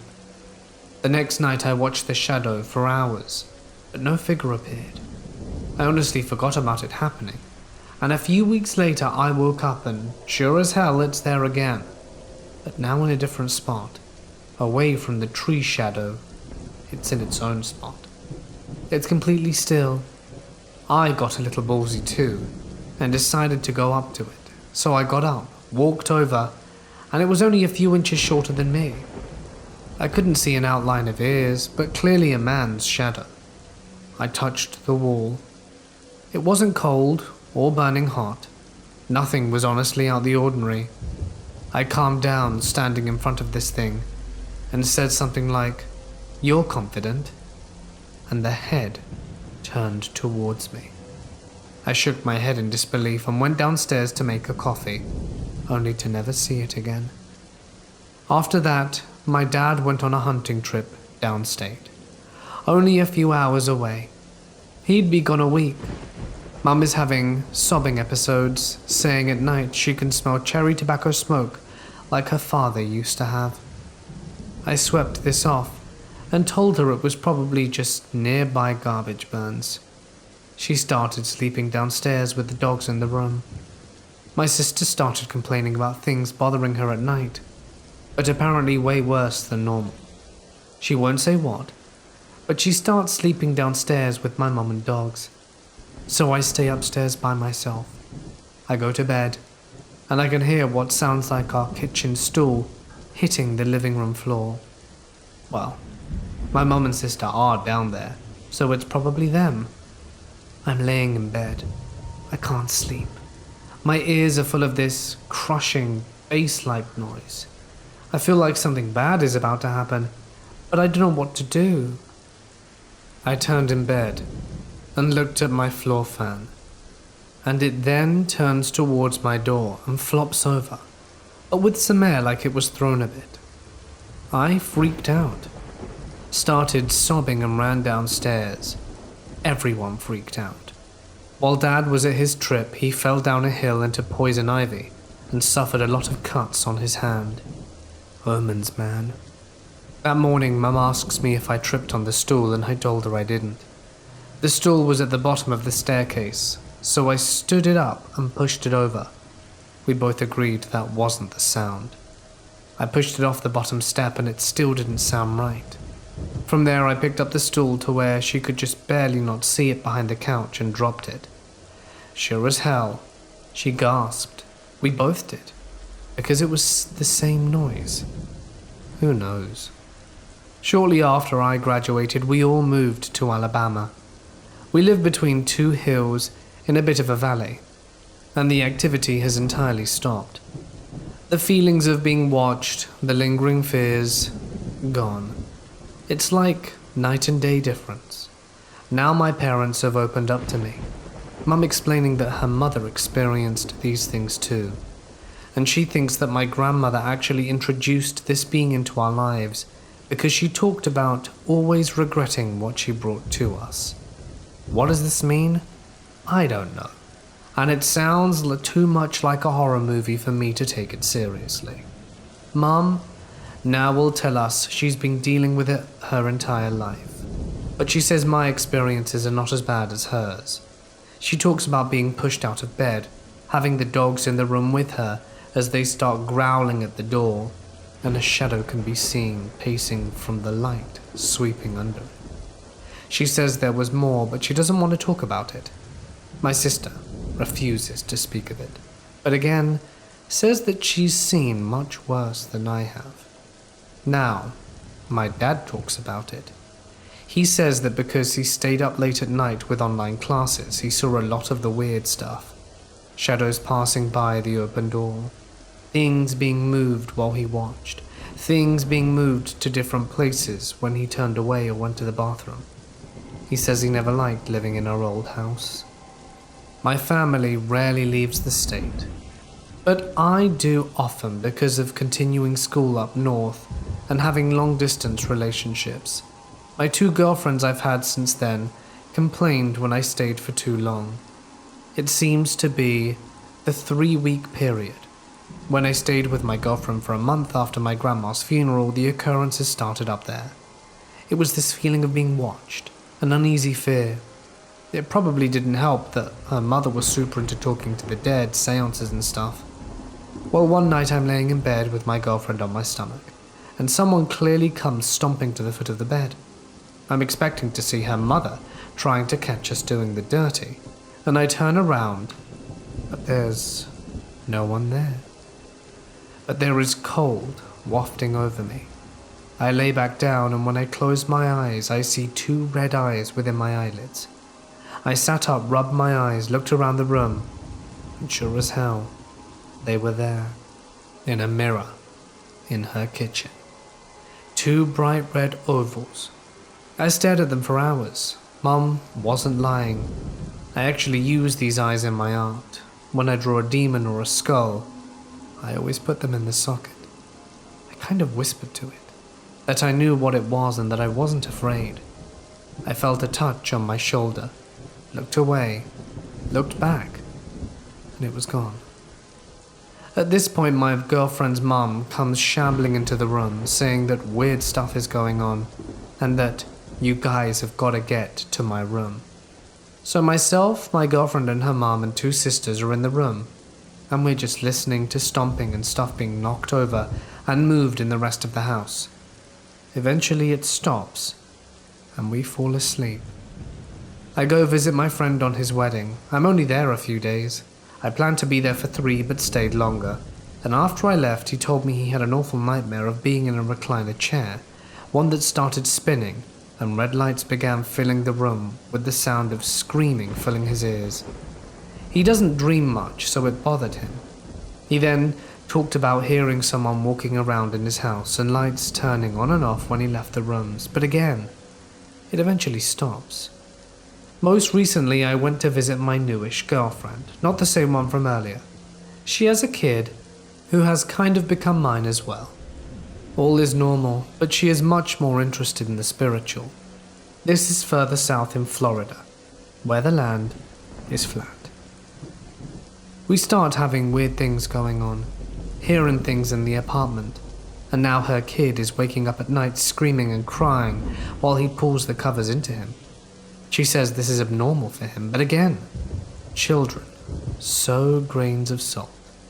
I start getting weird feelings, but I'm trying to shake them off. But one night her kid starts crying again, only this time he isn't wailing, he's whispering, in this sheepish cry for mummy to come help. She freaks out because he apparently doesn't do this. I go to open the door and I feel a quick 1-2 thud on the door from the other side. I'm thinking, crap, I hit him with the door. I push the door open, he's cowering in the corner. My girlfriend asks me why I took so long to open the door. I didn't know what to think at this point. The last point was now we had decided to sleep in the bed with him, instead of sneaking off the couch in the other room. I'm getting a weird feeling, but whatever. Her child then sits up in the night and is pointing at the door telling me to open it. I tell him to go to bed and he starts screaming, "Okay, I'll get the damn door." I open the bedroom door and he's now waving his hand from one corner of the room to the door, saying, "Get out." Creepy, okay, but he's barely 2, and again grains of salt. Keep in mind he speaks in pretty much single words. This is now the clearest I've ever heard him speak. He stops crying, looks down at the bed and says clear as day, "Every goddamn weekend." I shoot out of bed and I'm freaking out. My girlfriend grabs him and she's freaking out. And we put up cameras the next morning and haven't had an incident since. So now I'm back home. And again, nothing weird to report. My girlfriend says it's the iron in the hills keeping the being from getting to us, but I don't know. Maybe she's right. She likes tarot cards, and says that she can kind of gather that there is something following the female line in the family, and that it's not of this world, meaning the spirit isn't human. Perhaps she's right, but it still seems far-fetched to me. What concerns me is that by using a pendulum with an alphabet, she'd tried talking to it, and it spelled out a name that neither of us remember what it was by now. The only thing weird that happened here is that my mother and I had the same dream one night. We don't talk much, with me being full-time in school in the local area and now working full-time. But one night I had a dream where I walked to the top of my staircase and a black figure was in our yard watching me, but not like the figure I saw up north. This was taller, skinnier, and I didn't feel threatened, only intrigued. Like my other dreams, I started to get mad, but now it was in front of me. I fell on my back and woke up in my bed. I looked over to my door, which was shut, and went back to sleep. The same night I dreamt I was in my bed, the same position I went to sleep in, and turned over to my door. My door was now open, and the being was leaning in my door, watching me. I rolled over and then woke up to the being close as it was before. I fell asleep, just a dream. That morning my mum said she had a really weird dream that a dark figure was watching her through the door while she was in bed. She said it felt real, like she may not have been dreaming. I told her I had the exact same dream, and we were both convinced it's an actual being, but not the one we're used to. This was not threatening or harming us in any way. I'll call it the Wanderer. I think it's simply curious, maybe trapped in the hills. I have never seen it or had another bad experience since then, which, at this point, was some years ago now. Most recently, we took a family trip to Nashville and stayed in a hotel for a few nights. We weren't talking about our experiences, so the dream kind of came out of nowhere. But I dreamed that I was standing in our old yard up north, and my mum was maybe 10 feet away from me standing by the road. The black figure was behind her and put a hand on her shoulder and told me, "I will never stop following. I will always find you." That honestly might have been a dream, but I don't know. My mother and sister apparently have had much worse experiences than me, which horrifies me because what I've seen is no laughing matter. You can think I'm crazy, you can think whatever you want. I'm not a crazy paranormal junkie. I will note, however, I cannot find anything on the internet pertaining to the red eyes, other than they symbolize an evil being. In BuzzFeed's Unsolved Stories, which I enjoy watching, people freak out in the dark as much as anyone, and they'll talk about the Sally house having spiked activity in a cracked wall. This reinforces to me that evil beings will find a nook or cranny to call home. Furthermore, I'm convinced there is a world within our own, a world of truly evil spirits and beings we don't understand. I don't know how much I believe in God or in heaven, but I believe in hell or something like it, and demonic entities that call this world home. There is an abandoned insane asylum in Northville, Michigan that my friends and I explored 3 times. This is the story of the 3rd and final time we ever broke in. I still get chills every time I remember this night. The first 2 times we went, the asylum was actually more interesting than creepy to explore. Both times, we happened to run into very friendly people there. The first time we ran into another group of high school kids, scared the crap out of them at first, and the second time we met a few stoner Vietnam vets that gave us a tour of the place. It's an entire complex, complete with underground tunnels, morgue, and a lot of files and things from the 50s. This time, however, we were alone. We only had 2 flashlights between 3 people, and much like the guy with the story about the World War II base, the echoing footsteps sound like they're coming from behind you, and always seem to take one more step after you stop. So after exploring much of the asylum like this, and being considerably creeped out already, we decided to head to the main building. It's about 18 stories tall, and the view from the top is pretty cool because it is by far the tallest building almost anywhere remotely close, and you can see Detroit from up there. Anyway, we're nearing the top of the seemingly endless stair corridor when the girl that's with us freezes and whispers for us to stop. "I heard footsteps," she whispers. I tried to tell her it was just our footsteps echoing, but when both of them made me shut up and listen, I could hear it clear as day. The unmistakable sound of footsteps coming from the top floor.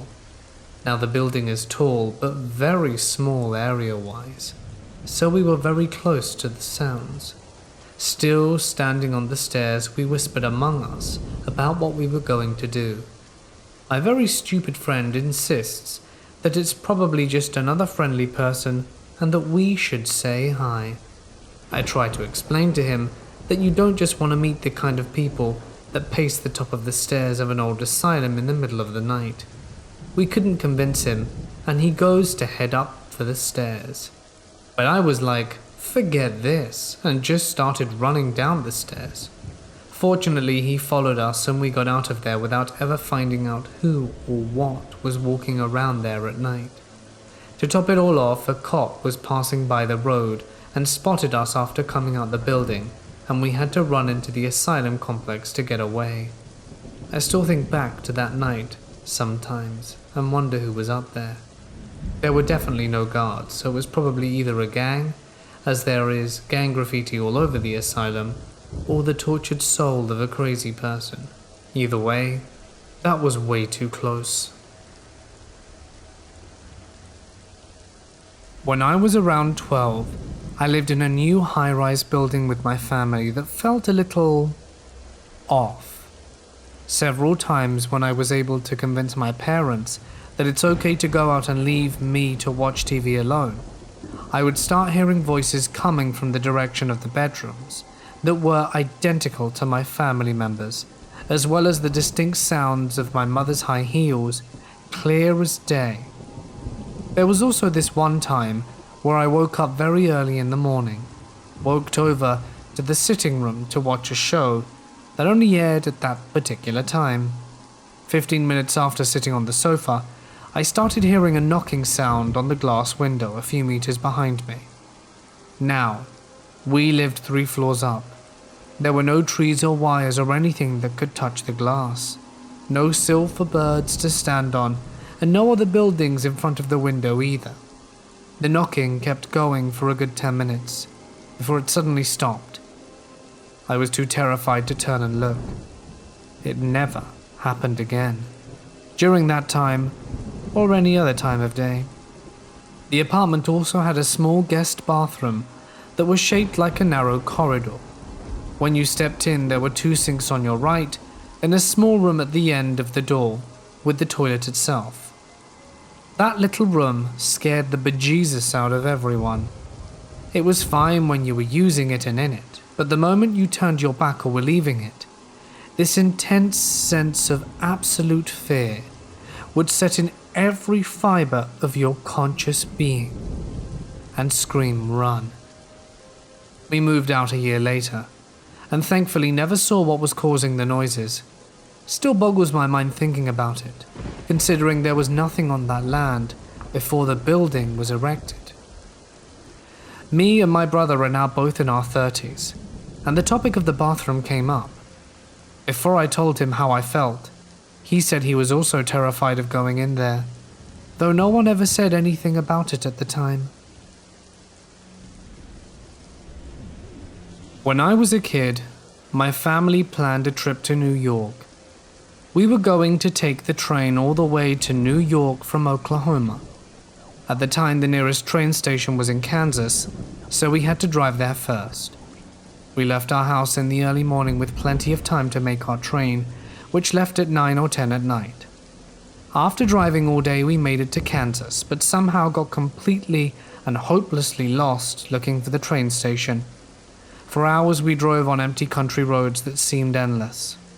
This was the 90s, and well before GPS or the average person having cell phones. All we had was a useless map, and when I say these roads were empty, I mean there was nothing.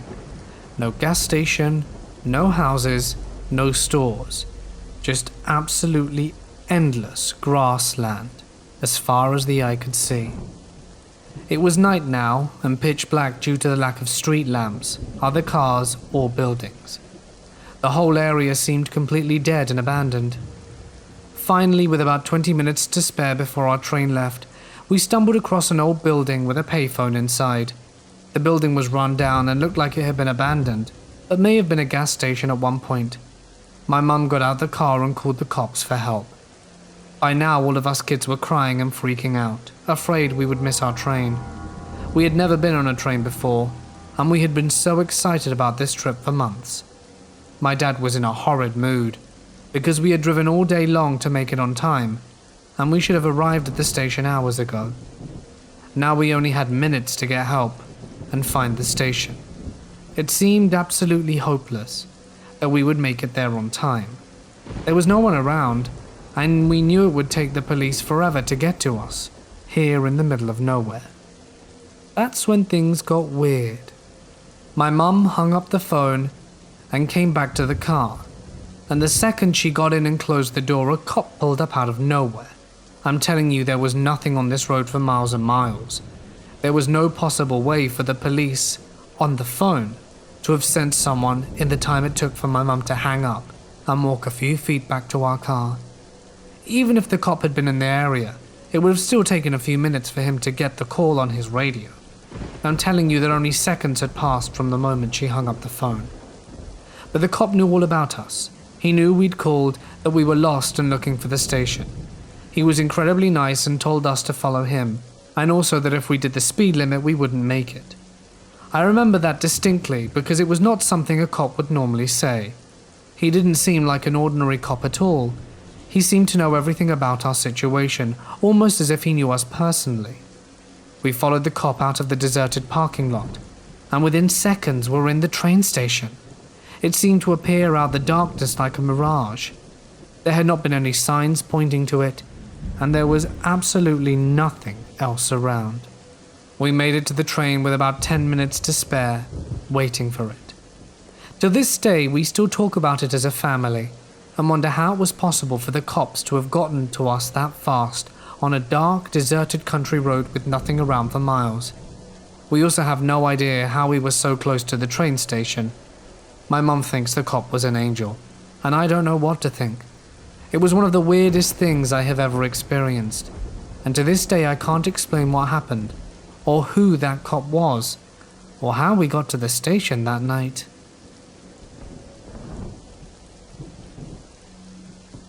I'm a 24-year-old female, and this happened last year when I was visiting my mum. My neighborhood is known for being safe, or at least that's what my family thought. We've got problems with neighbors on both sides of our house.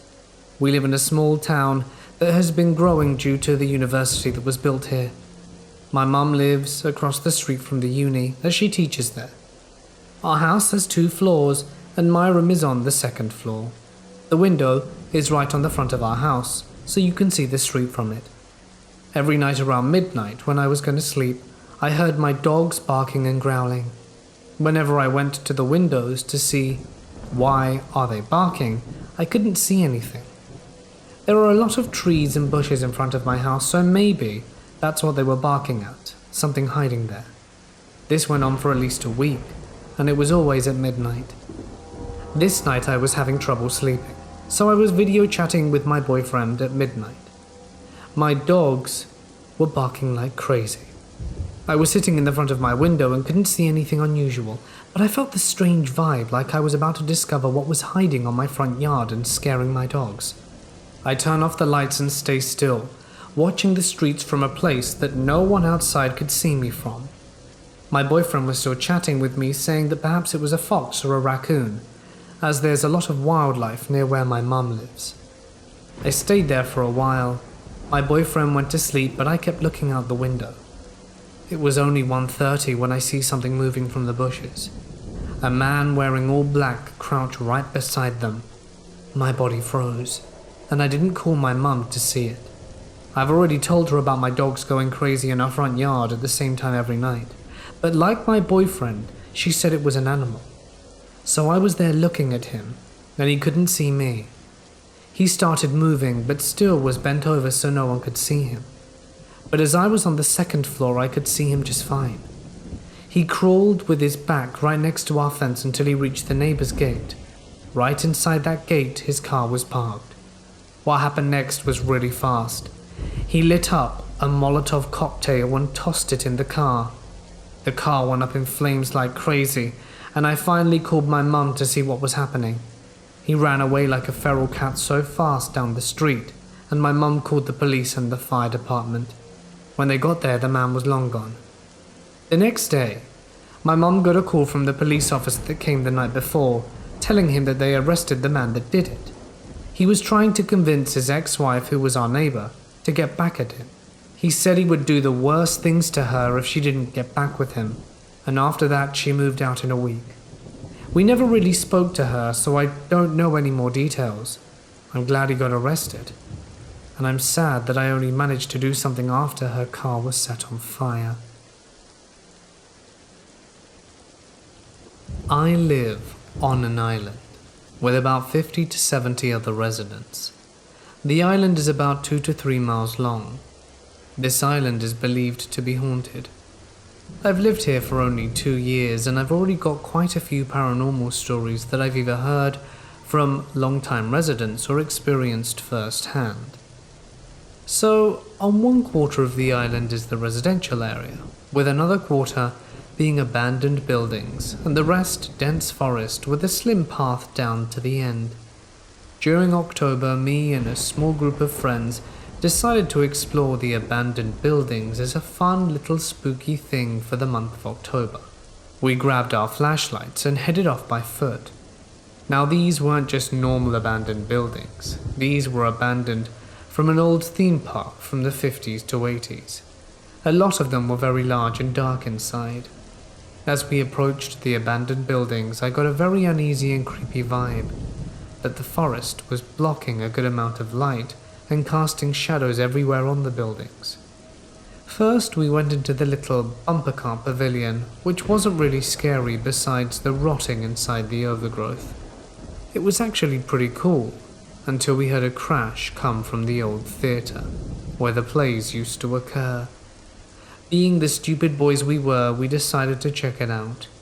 Every door seemed to be boarded up and blocked except for the one that was only blocked by a rock that 2 of us could easily move. We moved the rock and looked inside and turned on our flashlights to look in, and that's when we immediately got a fleeting sense of dread and helplessness. The theatre itself was a mess, with benches thrown around and tarps hanging from the roof, everything covered in a thick layer of dust. We began hearing strange noises, like a mix between humming and sobbing coming from a hall in the back. When we went back to the door, because we were super creeped out and just wanted to go and play games at this point. But on our way out, we took a look around, and literally just as I was putting my foot out the door, I saw what looked like a giant humanoid thing, at least 8 feet tall, completely black and shadow-like, and it ran into the back hall. At this point, we were having none of it, booked it out the door to the main path and onto our golf cart and floored it back to the residential area. I thought it was all fine, but for a week after I saw it, I started to get headaches and vomiting, and at one point blacking out. Then it stopped, and the symptoms went away after a week. I checked with a doctor who said he didn't know what happened and that nothing was wrong with me. So I'm thinking, could it have been something paranormal from the shadow creature? Tell me what you think. I had never met my grandpa, considering the fact that he had died from a heart attack 2 or 3 years before I was born. But that didn't mean I couldn't speak to him. When I was younger, I was always on the move. When we finally settled in an apartment in West Texas, weird things began to happen. My theory is that me and my grandfather used to be friends through the paranormal. The first red flag for my parents was when they would always find me in front of my closet, seemingly talking to no one. "Who are you talking to?" they always said, assuming I had an imaginary friend. Each time in the most casual voice, I always said, "Grandpa." After that started happening, things began getting even weirder. One night at 5 p.m, my parents heard me crying. Obviously they rushed to where I was, and to their surprise, I was on the top shelf of the closet in the hallway. That closet had broken and rusted doors that were really hard to open for an adult. So how could a 2-year-old open them, much less climb that high? It had always puzzled my entire family. They for some reason had a weird idea. They thought I would be able to see my grandfather's grave for the first time, and if they did that, maybe the weird things would stop. But it got even weirder from there. When they finally took me to the cemetery, which I had never been to, I sprinted to my grandfather's grave as if I knew exactly where it was, and had done it multiple times. I looked at them with a smile on my face, as casual as ever, and said, "Here's Grandpa." How did I get on the top shelf? How did I know where his grave was? I guess they always say, children can see what we can't. I grew up in a really old house located in a small town in Iran. This house had 4 rooftops, 4 basements, 2 massive yards, and 3 separate parts for living. My great-grandfather, his siblings, and all their children used to live in this house. But by the time I was born, it was only my family consisting of 5 members that lived there. So most part of the house was deserted and really scary. The house being home to many bats made it quite scary, but the worst part was that there were around 15 people buried in the basement. All family members from the time of my great-grandfather and before that. Most of them were children. Seems like in the old days when children would die of illness upon being born, their parents would just bury them at home. So the house was creepy enough. But the town was also scary. Nearly all of its population believed the town to be the home of Djinns. Stories about seeing these Djinns were everywhere. During the 10 years that I lived there were many times that me and my family saw shadows passing, things being misplaced, the sound of footsteps, and we eventually got used to it. But there's a particular memory that I remember quite vividly. When I was 9 years old, I was playing hide and seek with my siblings and cousins. I was the seeker. There was this room with a huge window with pink curtains. The window would open to a hallway, and I was standing in the hallway. The window was open, and I saw that a very vivid white hand was grabbing on the curtains. I was sure it was my sister's hand. I stood there a bit, watching the hand, laughing with myself about how my fool sister had revealed where she was hiding. I went into the room. There was no one by the window. I searched the whole room, because I was sure she was there, but found no one. Then I ran out of the room and started screaming my lungs out. My siblings and cousins came out of their hiding places, and no one had hidden anywhere near that room. To this day, I am still haunted by the image of that hand. I used to work in music and toured with this band. The guitarist, called Josh, of the band, had a best friend called Matt who died a few years back. He always talked about the kid and seemed like a great guy. Josh always had this reoccurring dream where Matt was standing on this abandoned street, which supposedly was metaphorical for purgatory. Josh had all these conversations with Matt in these dreams, and because he had overdosed unexpectedly, he felt like his spirit was not able to move on. At the end of the dream, Matt would take a bulb from the street light on the street they were standing in the middle of. Josh described these dreams in extreme detail, and I could pretty much picture what the street looked like. Fast forward to about 6 months into touring with these guys. They are huge Bright Eyes fans and wanted to stop in Cassadaga, Florida, as the Bright Eyes singer wrote an album there, and it's a really creepy and spiritual place. It might be worth noting that 6 out of 7 of the people I was with are all atheists. So we drive into Cassadaga about 2 or 3 a.m. and drive around. Suddenly this black dog comes into the middle of the road and just stops and looks at us. The guy in the band were all weirded out and were just saying things like, "Follow the dog, it's trying to show us something." And in my mind I'm thinking, these guys are idiots. We follow the dog for a few blocks, and it was just walking pretty slowly. All of a sudden we turn a street and the dog bolts. We try to speed up, but Josh says, "Stop the van, this is it." We're all confused. He gets out of the van and looks around. This is it. This is the street in my dream. We hang out for about 15 minutes, and the way he described the street, from having houses on the left to a park on the right, it was definitely a street. The one from the dream. As we get in the van, a street light goes off and we just drive off. He claimed he never had any more dreams about it, and it was closure on everything.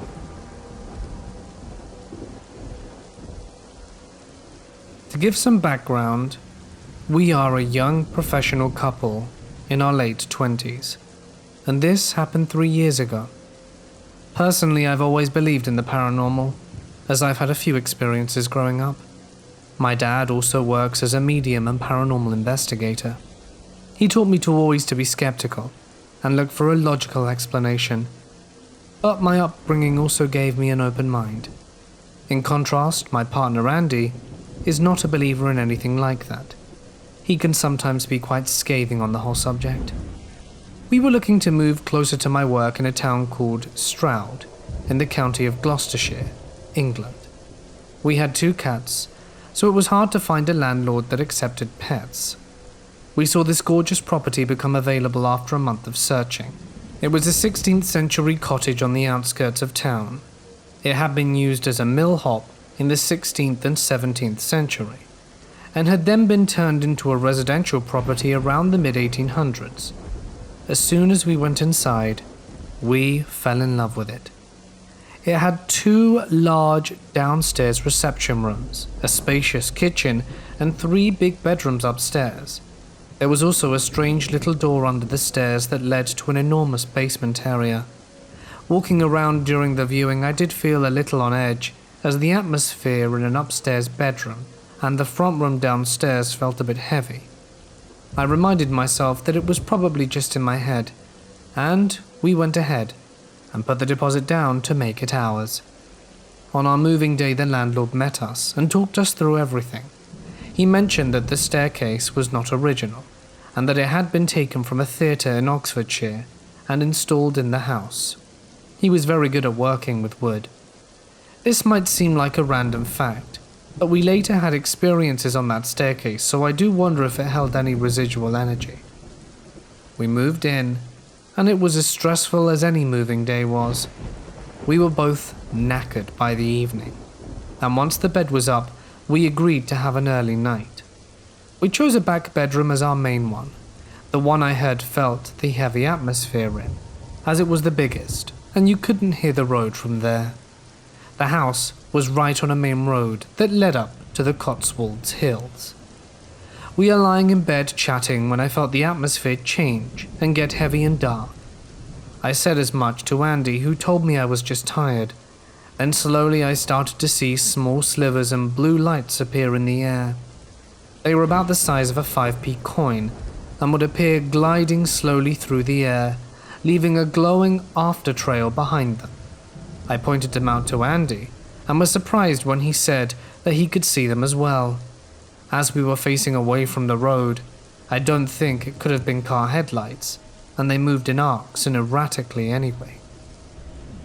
This lasted for about 10 minutes, and then they slowly faded away and the atmosphere lifted.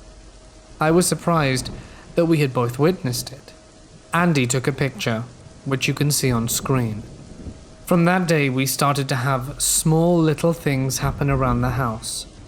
One of the most common was to hear footsteps walk up and down the stairs and landing. This scared me very much when I first heard it, as I would often be home in the evening and would be alone when I did.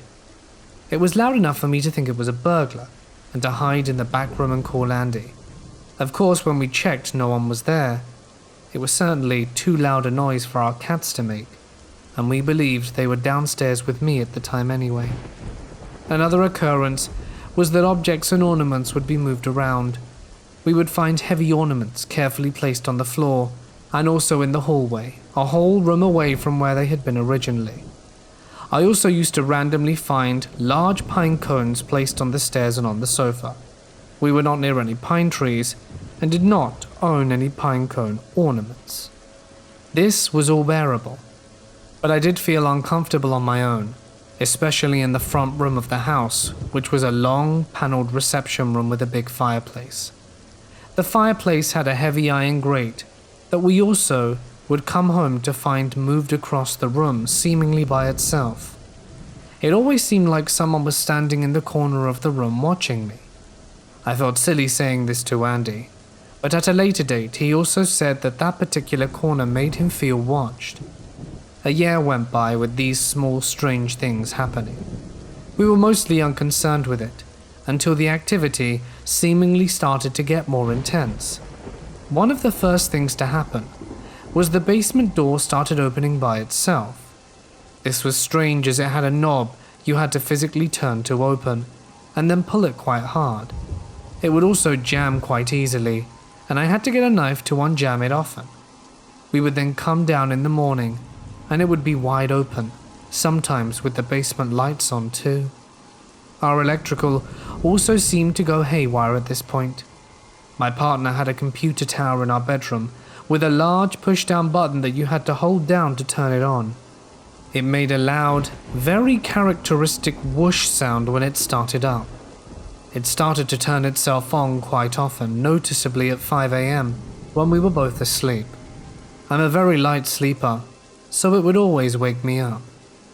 Now we have kept that computer in motion since, and it has not turned itself on in that manner.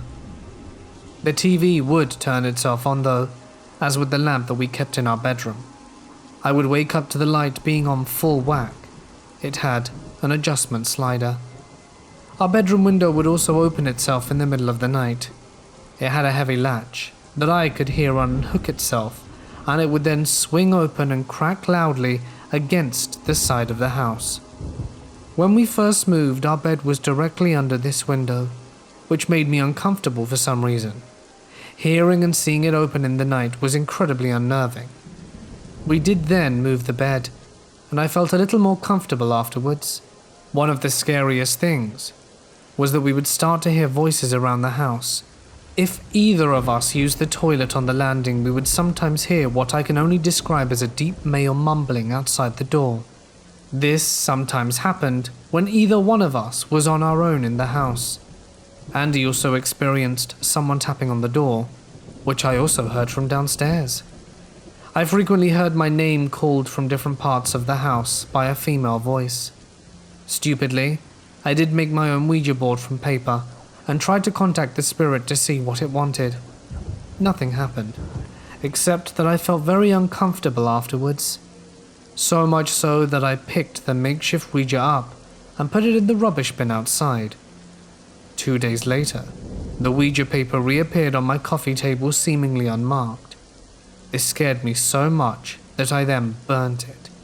I did question Andy, but he had no reason to go through the bin and would not have been remotely interested in the Ouija anyway. Around this time I asked my dad to come over for lunch one day, and he brought his dog, a lovely big Akita, with him. He was a very gentle dog who rarely growled and got aggressive. The dog was incredibly reluctant to come through the front door, and when he did, we couldn't make him move from a spot just below the staircase. He stood rigid, all fur on end, ears back, and growled up at the stairs. He did this for about 20 minutes, and then yelped and ran into the front room.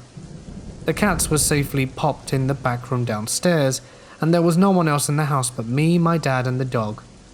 Andy would cycle home on an evening after work. Now as he cycled up the road, the side of the house would become visible. You could see the kitchen, the upstairs bathroom window, and also the window to our spare room upstairs. On this particular evening I was cooking in the kitchen downstairs, and saw Andy's bicycle lamp approach from the road. I waved, and he waved back and came inside. When he came in, he said, "Oh, I didn't know you had your sister over." I was baffled, as it was just me, and told him so. He went white, and told us that our upstairs spare room light was on and that he'd seen a figure pulled back against the curtains wave to him, and then go behind the curtain. We both ran upstairs, and of course there was no one there at all, just the light on that I had not turned on. There are too many small things to list entirely, But some notable mentions are that Andy was having sleep paralysis one night and screamed awfully until I woke him up. He said he had seen a white figure approaching slowly up the bed. This has been the one time this has ever happened to him. Our power box once switched off, even though the neighbors were fine. Our power switched off, even though the neighbors were fine. So, we looked to our power box and switched it all back on, and joked that it must have been the ghost. We went upstairs after this, and it shut off again by itself. I also saw a lady in an old-fashioned nurse's uniform in my dream. She walked into our bedroom and smiled at us. There was an ornament that was flying gently off the unit while I watched, and then it landed gently to the floor. Towards the end of our tenancy, we had two things happen that stuck with me. It was a stressful time and the atmosphere was not great anyway. One night we were both in bed reading. On the back of our bedroom door was a hook, and on the hook I had hung a fairly large slate heart. We were reading quietly when we both suddenly looked up at the door. The heart started to swing upwards in the air as if someone were holding it, and then slammed back down on the door so hard it made the frame shake. We both leapt up and checked the landing outside our bedroom. It was freezing cold and had an extremely unfriendly feel to it. On our very last day, we had help from Andy's parents. I'd hung up the original pictures back on the wall in the front room. They were all very secure. I can't remember properly, but I believe that we had an altercation with a rude neighbor over parking, and Andy and his mum got very agitated.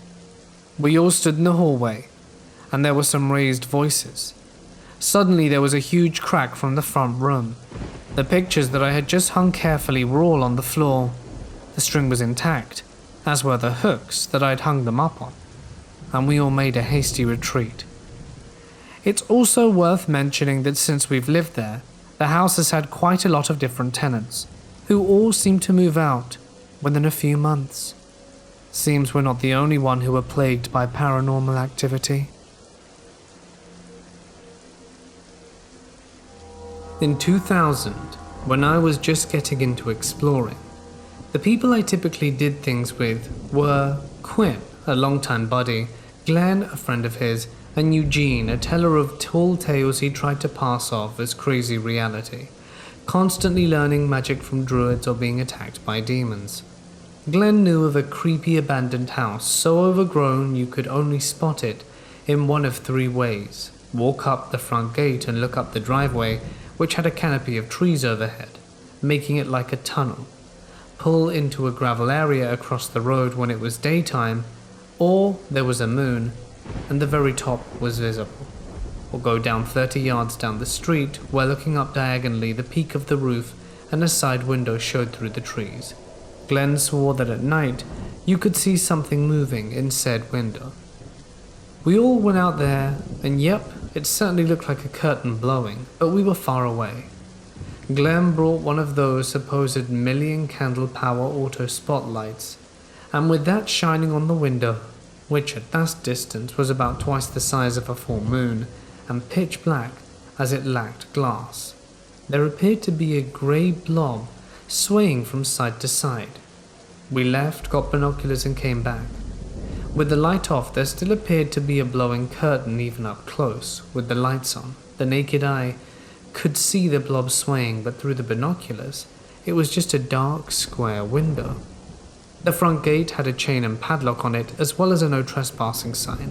At that time, we sometimes disobeyed those, so we got a master key, bolt cutters, and went out with flashlights to urbex the hell out of this big old dump. When we cut the chain, the house was painted white, it should be noted. Briefly flashed white in the dark, and we chatted about that. Quinn thought it might be a magical ward keeping something in or out, being broken. The front yard was too overgrown to reach the front door, but we got in the back. The house was trashed, walls missing, an old stove in the middle of the kitchen, junk and papers everywhere. I still have some of the religious homeschooling books we found, and on one corner of the living room floor, it was in the process of collapsing into the basement, with the ceiling following. The window we'd been looking at was about 10 feet above the landing for the attic stairs, but there was a little platform with a railing. Upstairs had no wall or ceiling boards left, just framing and not much besides an old rusty set of bed springs. We then went into the basement, a happy land of ancient vegetables pickled in jars and old lawn-care junk. In the basement, Eugene claimed to be attacked by a demon and ran out, but the house was singularly uncreepy once we were in the property. We considered it done and left. I know the date because I had a pet tag with our info made up to leave in there, but I forgot to do so and still have it, and it's dated the year 2000. Another anecdote about Eugene is that soon after this he told us he returned to the house. In the attic, he found all the floorboards torn up and haphazardly nailed to the ceiling. In the second visit, that wasn't true. In 2005, a couple of guys who'd moved into the area wanted to try exploring, so we went there during the day. As we were standing at the gate, a van pulled up. The passenger, a woman, never looked or spoke to us. The driver, a middle-aged guy in a creepy, slightly teasing tone, "You're not thinking of going in there, are you?" I said, "We're just looking." He said, "It does say no trespassing?" I asked if he was local and if he knew how we could contact the owners. He paused and then said in the same manner, "That might be difficult." Then gave us what I thought was a really unsettling, overlarge, fake smile. He rolled up his window and drove away. Then we left. Around 2010, I was telling some people who were visiting a mutual friend about it. We'd been talking about the supernatural and one said, "I don't think I'm sensitive, but I tell people I am." I took them there that night. When we arrived, we aimed the car's headlights up the driveway. The guy got slammed with a wave of intense nausea. Again, we left. Not long after, Drew, a close friend who's not a believer in the slightest, drove up at night and there was a fresh shiny chain and padlock on the gate. We got out and looked up at the house. It was glowing, reflecting the moonlight. We looked up. The sky was overcast and there was no moon, and we left in a hurry. Drew and I also once saw freestanding, walking shadow people when at another creepy house. I also think that his views on the paranormal may have changed after this incident. A month or two go by, and I met a guy through another friend who claimed to be a demon hunter. After we were talking about urban exploration, and I told the tale thus far of the house, he didn't know the area at all, and there were no other houses along for about 2 blocks, just trees and brambles. We were driving up, and as we barely reached the edge of what I'd call the property, before I had a chance to say anything, he slammed on the gas. I asked why. He pointed left, and the house is on the left from that direction, and said, "Something bad there. I don't know what it is, but it's really bad." He suggested having his team check it out, so I agreed to go along. At that time, the friend I trusted most was Ash, so I called her and she agreed to go too. Ash claimed to be able to sense things, but I know little about that. I do know that I always feel safe with her, and I've revisited a few places that unnerved me and felt fine with her present. The night before, I had a really unusual dream in which I met what I thought might be some sort of spirit guide or guardian angel. This will be relevant shortly. We all arrive and park in the gravel area across the street. I show them the shiny new chain and lock, and the driveway looks too overgrown to go through. The leader of the team talks with me about the place, and I give her the whole history. She has a cocky, arrogant attitude that bugs me, so just to see what she'd say, I ask if she can interpret dreams. She says yes, so I describe one from the previous night. She says, "Oh yes, that was me contacting you to request your guidance in going through this house and fighting these demons." My BS meter promptly went through the charts, but I didn't say it. We looked up at the attic window from down the street and all saw the breezy curtain thing. Ash is on her way, and while I wait, the others shove their way into the bushes at the far end of the yard versus the driveway, hoping to find a path. The guys come out and said they found a back way in. They all go, and I wait for Ash. She gets here and I give her the lowdown. She agrees these guys sound like they're full of hot air, and I call one of the guys and he climbs out to show us the way in. It's a rough method, but enters the far end of the front yard past a greenhouse which someone had left a bunch of chemicals in. Looks like they might have been trying to make something bad. And up the front porch. On this visit, the front door was accessible, but the back and basement doors weren't. Not much had changed in the house, and the living room corner was in the same state of semi-collapse. The team went around just basically exploring, while the leaders sat around and pontificated at us about her abilities. This time, I brought a camera. Though I lost the photos a few years ago in a hard drive failure, at this point she told me she's a magnet for spirits, and that if I snapped a photo of her sitting on the attic stairs, there would be things around her. When I got home and looked at the photos as I expected, there was nothing even remotely ghostly with her in any of the pictures. Ash said she could feel something there, lightly, but that this demon hunting team was just a bunch of bumblers trying to poke stuff with a sharp stick. I agreed. Absolutely nothing that seemed paranormal happened, though she said she got rid of them. A few years after this, the house was demolished and the debris removed. The gate with the chain and lock and no trespassing sign is still there though, and all the surrounding bush and trees are intact. Ever since I was young, I have experienced strange things that I tried to listen to my parents about. They told me it was nothing. But now as an adult, I'm starting to doubt that. I'm a 33-year-old male. Once I woke up at night and the covers of my bed were being ripped off. The lights in the bathroom down the hall started turning on and off by themselves. I confirmed it wasn't one of my siblings, as I screamed like a banshee for my dad and had him check around in the bathroom. There was no one there. I have plenty more stories like this to share, but they would be incredibly repetitive. Instead, just know that this is generally what my childhood was like. Filled with feelings like I wasn't alone when I physically was, and every so often, it would transcend into the physical world, like the covers flying off my bed.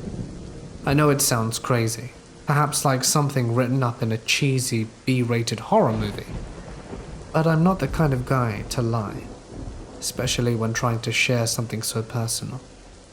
No. The main story happened when I was 20. There was one major event that happened, but that's a story for another time. My girlfriend at the time and I went up to North Carolina to visit my sister, who had recently moved into a house that was over 100 years old. It was very cool, and I could definitely see the attraction. The first thing I did while I was there, which was separate from my girlfriend, because I remember being upstairs and exploring the rooms with no one in there.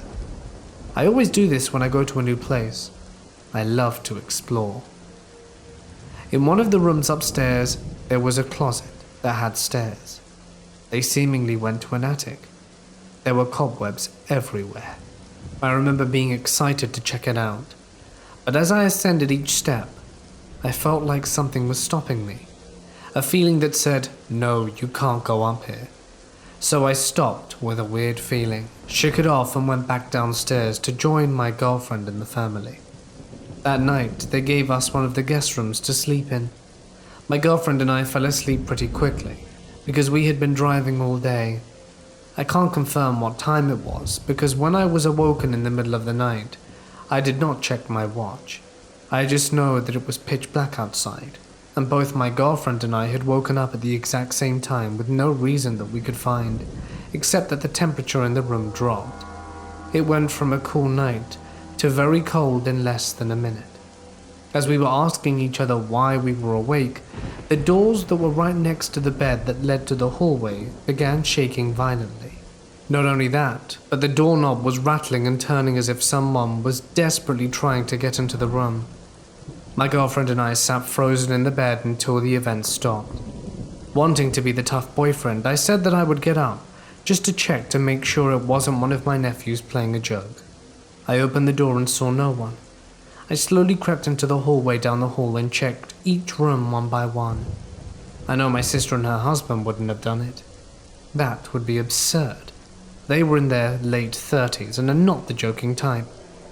I found my way to my two nephews' room, and not only peeked but slowly walked in and gave them a poke to be absolutely positive they weren't awake.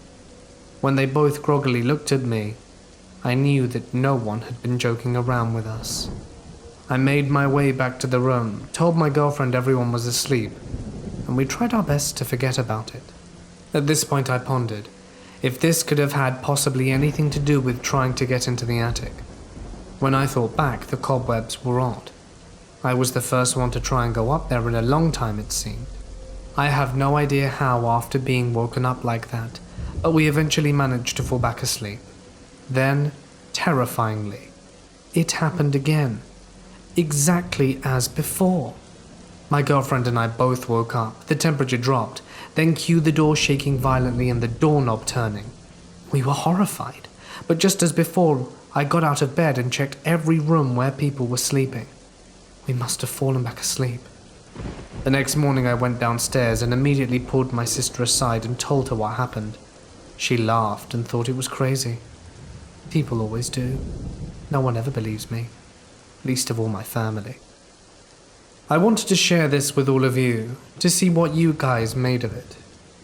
Honestly, I'm a bit nervous. I've never shared anything like this, but I'd like for you to know that it is entirely true, and any information you can have would be greatly appreciated.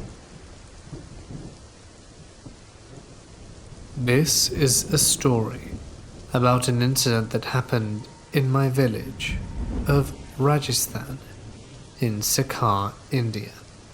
It was at my sister's wedding. Me and all my family live in Mumbai, but we often visit our village during our vacations every year. So it was my sister's wedding in my village, and my whole family went in order to celebrate it. The first thing you need to know about the house in the village is that it's one story.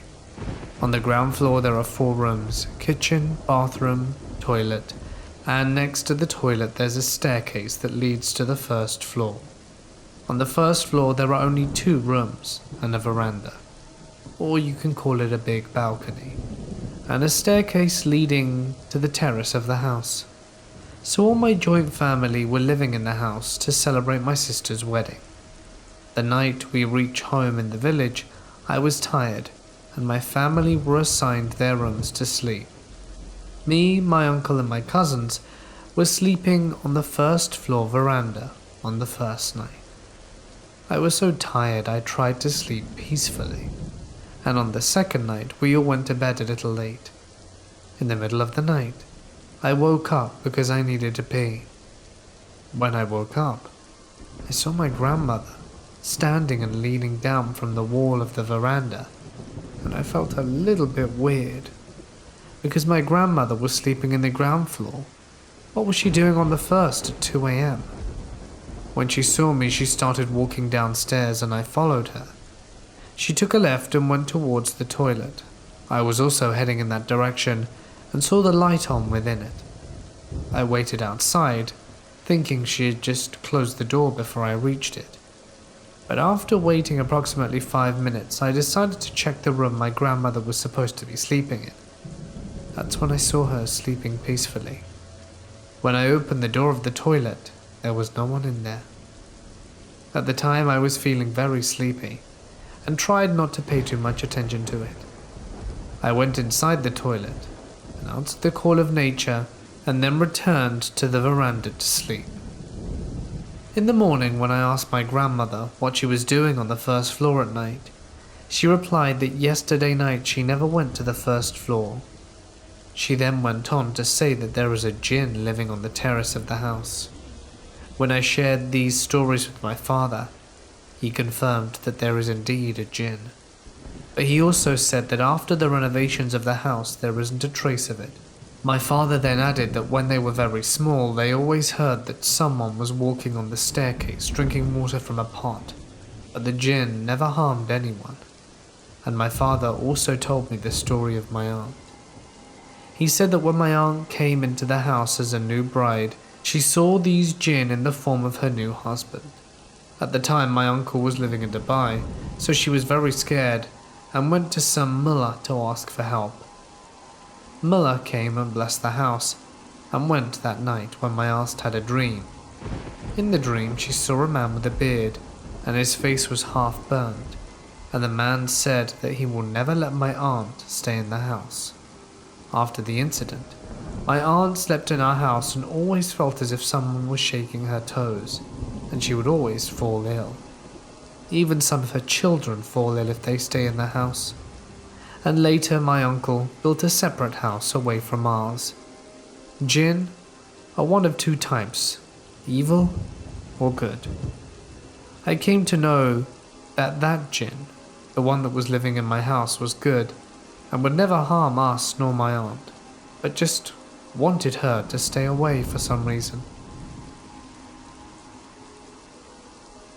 This happened about 7-ish years ago, when I was 17 and living independently for the first time since leaving the local children's home.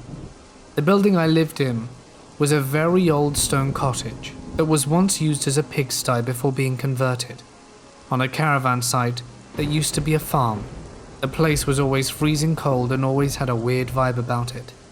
And a bunch of odd things happened there. But this was the main thing that stuck with me by far.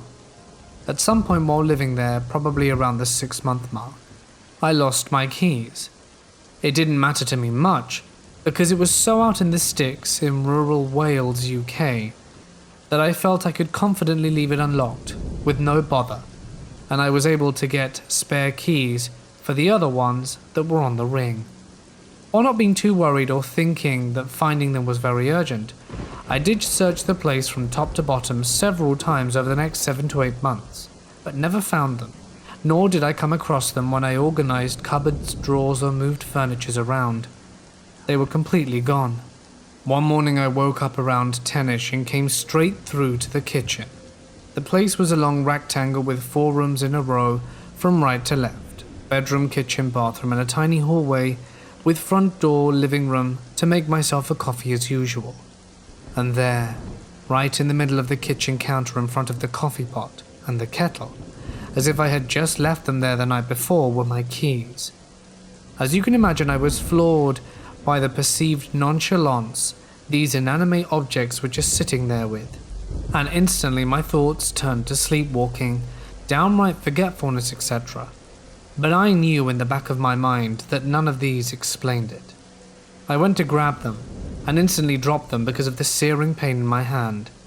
They were hot, like metal baking trays straight out the oven hot, like they had been sitting under the sun on a corrugated metal roof all day in high summer heat.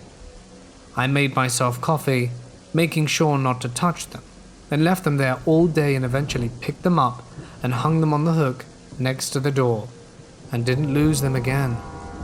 Some other strange things that happened are as follows. I would sometimes hear a woman crying outside my window during winter, when there were no guests staying in the caravan or camping section of the park, which was in a different field anyway. Repeatedly, I'd wake up to find a suited man sitting on the end of my bed in the middle of the night. I'm not sure if it was a dream, but it never felt like one. Doors kept opening and closing that I knew were not opened or closed beforehand. Wardrobes being opened and things being dragged out of it while I was out of the room. This happened a lot, no matter how many things I stacked in there. The door on it was one of those that you had to push inward for it to release the catch and open outward, if you get what I mean. The TV would turn itself on and off, flickering lights and bulbs breaking way more than normal. Extra cold and hot spots throughout the building, which I often walked through or felt forming and disappearing next to me. I used to sleep with an electric blanket under my bottom sheet and 2 or 3 blankets on top of me, and occasionally would wake up freezing with 1 or 2 of the top layers on the other side of the bedroom. There was no way I could have kicked them that far in my sleep. Once I woke up with my bed a foot away from the wall. It was a dive-in bed with wheels.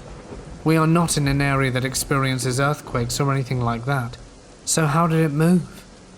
I moved out when I was 17 and social services don't put kids there anymore due to some unrelated issues that I had with the landowner, which I am glad about in many respects. If anyone has any questions, feel free to ask in the comments. I'm not a superstitious or generally spiritual person, but in high school, I was in the drumline, and we practiced early in the morning prior to starting school. We were inside the band room that day because it was fairly cold. So anyway, I'm doing my thing playing the tenors, and I drop one of my mallets. I turn to pick it up and can't find it. There is about 10 feet of open bare floor surrounding me, and it's nowhere to be found. My instructor stops us and basically just asks me what the problem is. So several of us start searching around but can't find it.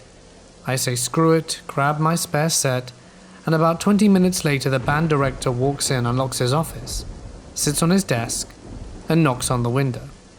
I look up, and he picks up the mallet from his desk with a look like, "What is this doing here?" I could verify that it was mine because I marked each set.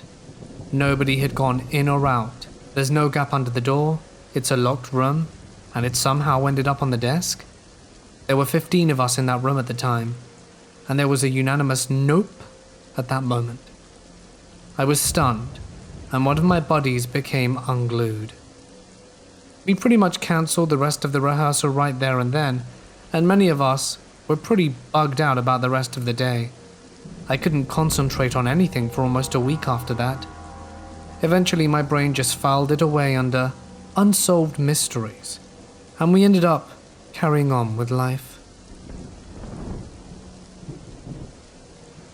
These events occurred in my home, which is in the suburbs next to a major highway. When my older brother was 3 to 4, he slept in his room that is on the back corner of my house, so 2 walls lead to the outside. He was in this room when he heard a sound above him, either in the attic or the roof, then another one on the other side of the wall that leads to the backyard, and then one further away from the wall. All of this occurred within a span of 5 to 7 seconds, so whatever it was moving fast, or there were 3 of them. Confused, he went to the living room to tell my mum, to which she asked what the sound was like. "Like a low whistle," he said. My mum didn't think much of it and told him it was probably an owl that swooped by. This happened around 1999. Well, 19 years later, my room is in the opposite end of the house than my brother's, and is basically running along the side of the house from the front to back, with a long window that goes across. I keep it covered with curtains though. The path outside of my room that leads to the backyard is closed by a big gate that makes a noise when you slide it open, and a tall wooden fence divides me and my neighbor's property. The bed I sleep in is right up against the windowed wall, and my desk is on the other side of the room next to my door. My room door leads to the kitchen, which has a sliding door that leads to an unfinished room that only has a floor and a roof and is open to the elements. The fact this was unfinished means the wooden floor was suspended by stones, making it difficult to traverse without making a sound, as it's basically hollow. This information is important for later. My mum, my brother and I were in my room telling creepy experiences we've had. Keep in mind this was around 1 a.m. I was sitting on my bed and my mum was on the chair in front of the desk, and my brother was at the doorway of my room. We're facing each other in a triangle formation telling the stories. My brother's story about the whistling came up, and I found it intriguing, so I queried him about it. The conversation went something like this. "Wait, so you heard a whistling sound?" "Yeah, it's the best I can describe it from what I can remember." "So it's like this?" "Yeah, kinda." At this point we were interrupted by a low whistle sound identical to mine coming from the direction of the noise gate, which also happened to be behind where my mum was facing. My mum and I look in the direction of it, though we couldn't see whatever was causing it. We looked at each other with a look of, "You heard that too, right?" My brother didn't hear, so we explained to him what happened, and he had a ponderous face. We found it strange, but brushed it off to a dog with an incredible sense of coincidence. The thought that it sounded like me bothered me, but again, surely it was a coincidence. But it wasn't long until that secure thought would be crushed, like crisps, under bison. We had moved on to a different tale when we all heard the exact same whistle again. This time it was right behind me, on the other side of the window and in my property. The only way to get there was to open the noisy gate or climb over the neighbor's fence. I didn't dare look outside, and we were all baffled. We all agreed that it was creepy, but surely it was the final time we would hear it. The same thing happened, where time passed before hearing it again, yet this time behind my brother, which would be in the unfinished room next to our sliding door, which was probably unlocked. How could they have gotten there without making a single sound? Even when stepping cautiously, it's near impossible to be quiet while stepping on the wood, especially with someone who's completely unfamiliar to the layout of the house. We heard it a fourth and final time at the original spot near the gate, and at this point we were so shaken as to what it was. First, it appears as a coincidence, then it mimicked me. It traversed around my house without making a sound and lastly whistled only when it was directly behind one of us. It wasn't long before we called it a night, and I had to sleep in that room with the thing mocking me. My parents had previously slept in that room for years before I did, and they never heard anything like that. And I haven't heard it before or since that day. I still ask my brother and mum about it once in a while just to confirm that it did happen. It always gives me the chills just thinking about it. I'm an urban explorer, but nearly everything I've done has been above ground. But there was an old farmhouse near me that's now been demolished, which I explored several times, including the basement. Let me tell you, I'd say the times something unexplainable happened were about under 5%, but I have had several within this house. It had been abandoned for at least 30 years, was in very poor shape, and used to be a big party spot for teens. A friend can recall waking up on the lawn one morning still drunk, surrounded by empty bottles.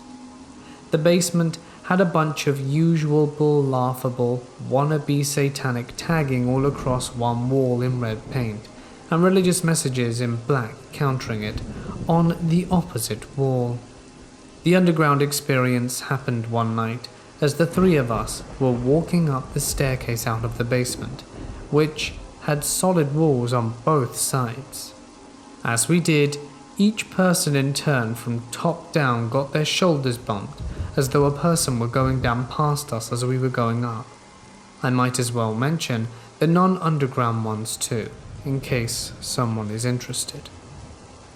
The second floor ceiling was damaged, but we did go up the attic stairs, and when we shone a light towards the other end, we saw what appeared to be a human face, and only a face down there, completely not moving. The windows were all boarded over, but one on the second floor had the board nailed over at the top. It was bent open outwards at the lower end, held out by a chunk of wood. On one visit with some newbies, we looked up and saw that it was closed. The newbies thought the place looked to be run down, but safe, and when they tried to uncover a statue among the weeds in the yard, they elected to poke around in there. When the rest of us got upstairs, the board was bent open as usual, and when we looked out and saw the others in the yard, and I'm still kicking myself for not shouting down to them, because when we got back inside it was shut again. The first time I saw her, as she followed me since I was a kid, was about 5th grade. Now I'm in my 20s. I've always seen spirits or other things ever since I can remember. I've tried to look at both sides of the scientific and spiritual, and try to argue both aspects with myself, and tend to not share much info to people in fear of sounding like a wacko. I've told my sister, brother, and best friend. My buddy saw ghosts with me and now believes in ghosts, but doesn't talk to me about it anymore. I think I shook his view on the world. When I was in 5th grade, I had a friend over to stay the night and hang out. The standard sleepover when you're a kid. So we're being annoying young boys all jacked up on sugar and pop, playing the old Xbox and GameCube. Many memories there. It gets to about midnight, and we had these PVC pipe-like giant connects. I don't know if anyone remembers those, but we used to build some weird fort structures in the basement with them. My friend and I then heard my 2 cats hissing and just going nuts. So I told my friend that it was just probably raccoons or something that was pissing them off. It wasn't the first time, you see. So we run up the stairs to see if they were at the back door and the cats weren't there. Then we walk up to the front door and the cats are at the base of the stairs to the 2nd level, puffed and hissing. We both look up to the top of the stairs and we both see a girl standing there with a blue hue and white clothes and dark hair. I'm assuming she's roughly our age, just standing there holding onto the railing looking down. So we ran back downstairs after looking at her a little, and we locked ourselves in the basement. My friend never came over again. Many friends refused to stay at my house claiming it was haunted, and I was labelled as the weird kid in school and no one wanted to be my friend. I've seen her for a long time, and she follows me when I move, even 150 miles. Then I moved across the country, and when I was on danger a few times. If people have theories, I'm all ears. I'm not scared to see her again, and I wish I had the video evidence to prove it. Anyway, any discussions or theories would be helpful. I'd appreciate the insight.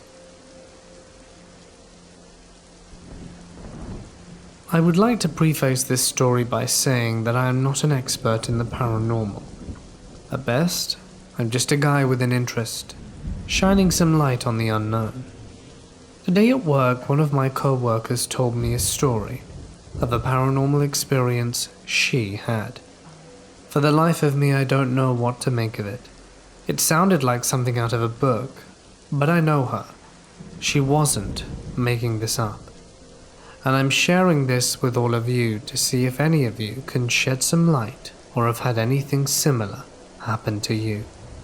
For context, I have developed a reputation at work for telling stories.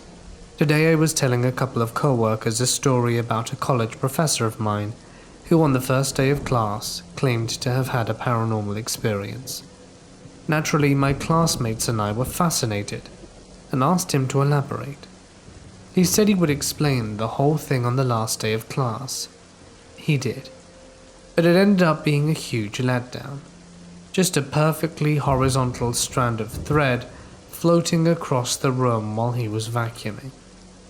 After I finished the story, one of my co-workers, an older Hispanic lady, said, "I had a paranormal experience once." I didn't expect much, but asked her what had happened.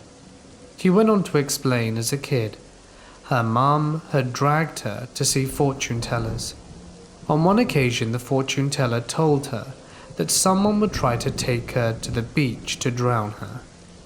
She didn't think much of it at the time. Years later, she's working in a daycare in Florida. One day, the daycare hired a new employee, a lady who, like my co-worker, made extra money on the side cleaning houses. My co-worker didn't really describe her, but emphasized that she always felt there was something off about this person. Maybe that's hindsight bias, maybe not. I'm unsure. This lady frequently asked her to go to the beach with her, but my co-worker refused each time, presumably because of the fortune teller's warning. One day, a lady asked my co-worker to come over to her house to discuss their house cleaning work. I'm not sure what they were supposed to discuss about it, but my co-worker agreed. The lady gave her an address, and my co-worker drove there on that specified day. She explained, as soon as she entered this person's house, it became clear that the lady was evil. But The only thing she described in the house was a shrine in the bedroom. There was a ceramic genie from Aladdin on the table in the corner of the bedroom, which was surrounded by candles, incense, and other things. Naturally, this confused me. I made a joke that was something akin to, did witches get their stuff from Disney stores in the mall in those days? She didn't explain further. She just said it was the genie from Aladdin. Now let me be clear. I think my co-worker was being honest. She wasn't joking around. I could tell this story legitimately had her on edge. But that being said, I also think she probably mistook the ceramic thing to be Genie. My gut instinct is telling me that it looks similar, and without a frame of reference to explain what it really was, her memory perhaps just latched onto the closest thing it could associate with, the Genie. What it really was, though, I have no idea. The lady told her it was a spirit god, and the lady sat down on the edge of her bed, motioned for my co-worker to join her, and held out her hand. Now at this point, still hung up on the whole genie thing, I joked that she probably said, "Let me take you on a magic carpet ride." My co-worker looked at me, not recognizing the joke as such, and said, totally serious, "That's exactly what she said." My co-worker took the woman's hand. The woman somehow led her without moving from the edge of the bed to a specific location in New York City. I'm not entirely sure if the woman just described the trip there and my co-worker's mind visualized it, or if she legitimately saw the place, but she made it sound like she at least felt like she was really there. The woman explained that they were where her ex-husband lived. They went to his apartment, knocked on the door, and no one answered, so the woman broke down the door and they entered. The woman explained that she wanted to burn it down with the guy still in it, so she lit a match and dropped it, which caused the room to catch fire. Oddly enough, my co-worker explained the fire seemed to remain contained to just the room, and I have no explanation for this, and it seemed to confuse her too. My co-worker says that she still felt the heat from the fire, and at that point decided she didn't want anything else to do with this whole ordeal. She somehow ended it and found herself back in the room in Florida. Presumably, she let go of the woman's hand but didn't say and didn't hear me ask how she got back. She then ran back to her car as quickly as possible and drove away. She didn't say anything about whether or not the lady was still in the room when she came to, but I will try and find that out. But then things got even weirder. The lady never returned to work. When my co-worker asked for information on what happened to the woman, the employers didn't even know who the co-worker was talking about. They hadn't hired anyone new recently. My co-worker tried calling this woman but couldn't get through, and when she returned to the house, she found a vacant lot.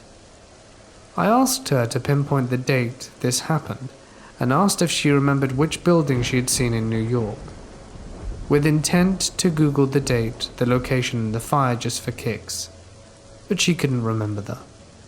The story is unbelievable, I know, yet, while I doubt some of the details of my co-worker's memory, I do not doubt that she had a genuine experience, and that the broad strokes of this event actually did happen. As I said before, I'm on here because I'm curious to see if anyone else has ever experienced anything similar. This isn't my area of expertise. This was the first time I'd heard something this outlandish from a source I trust. So, what are your thoughts?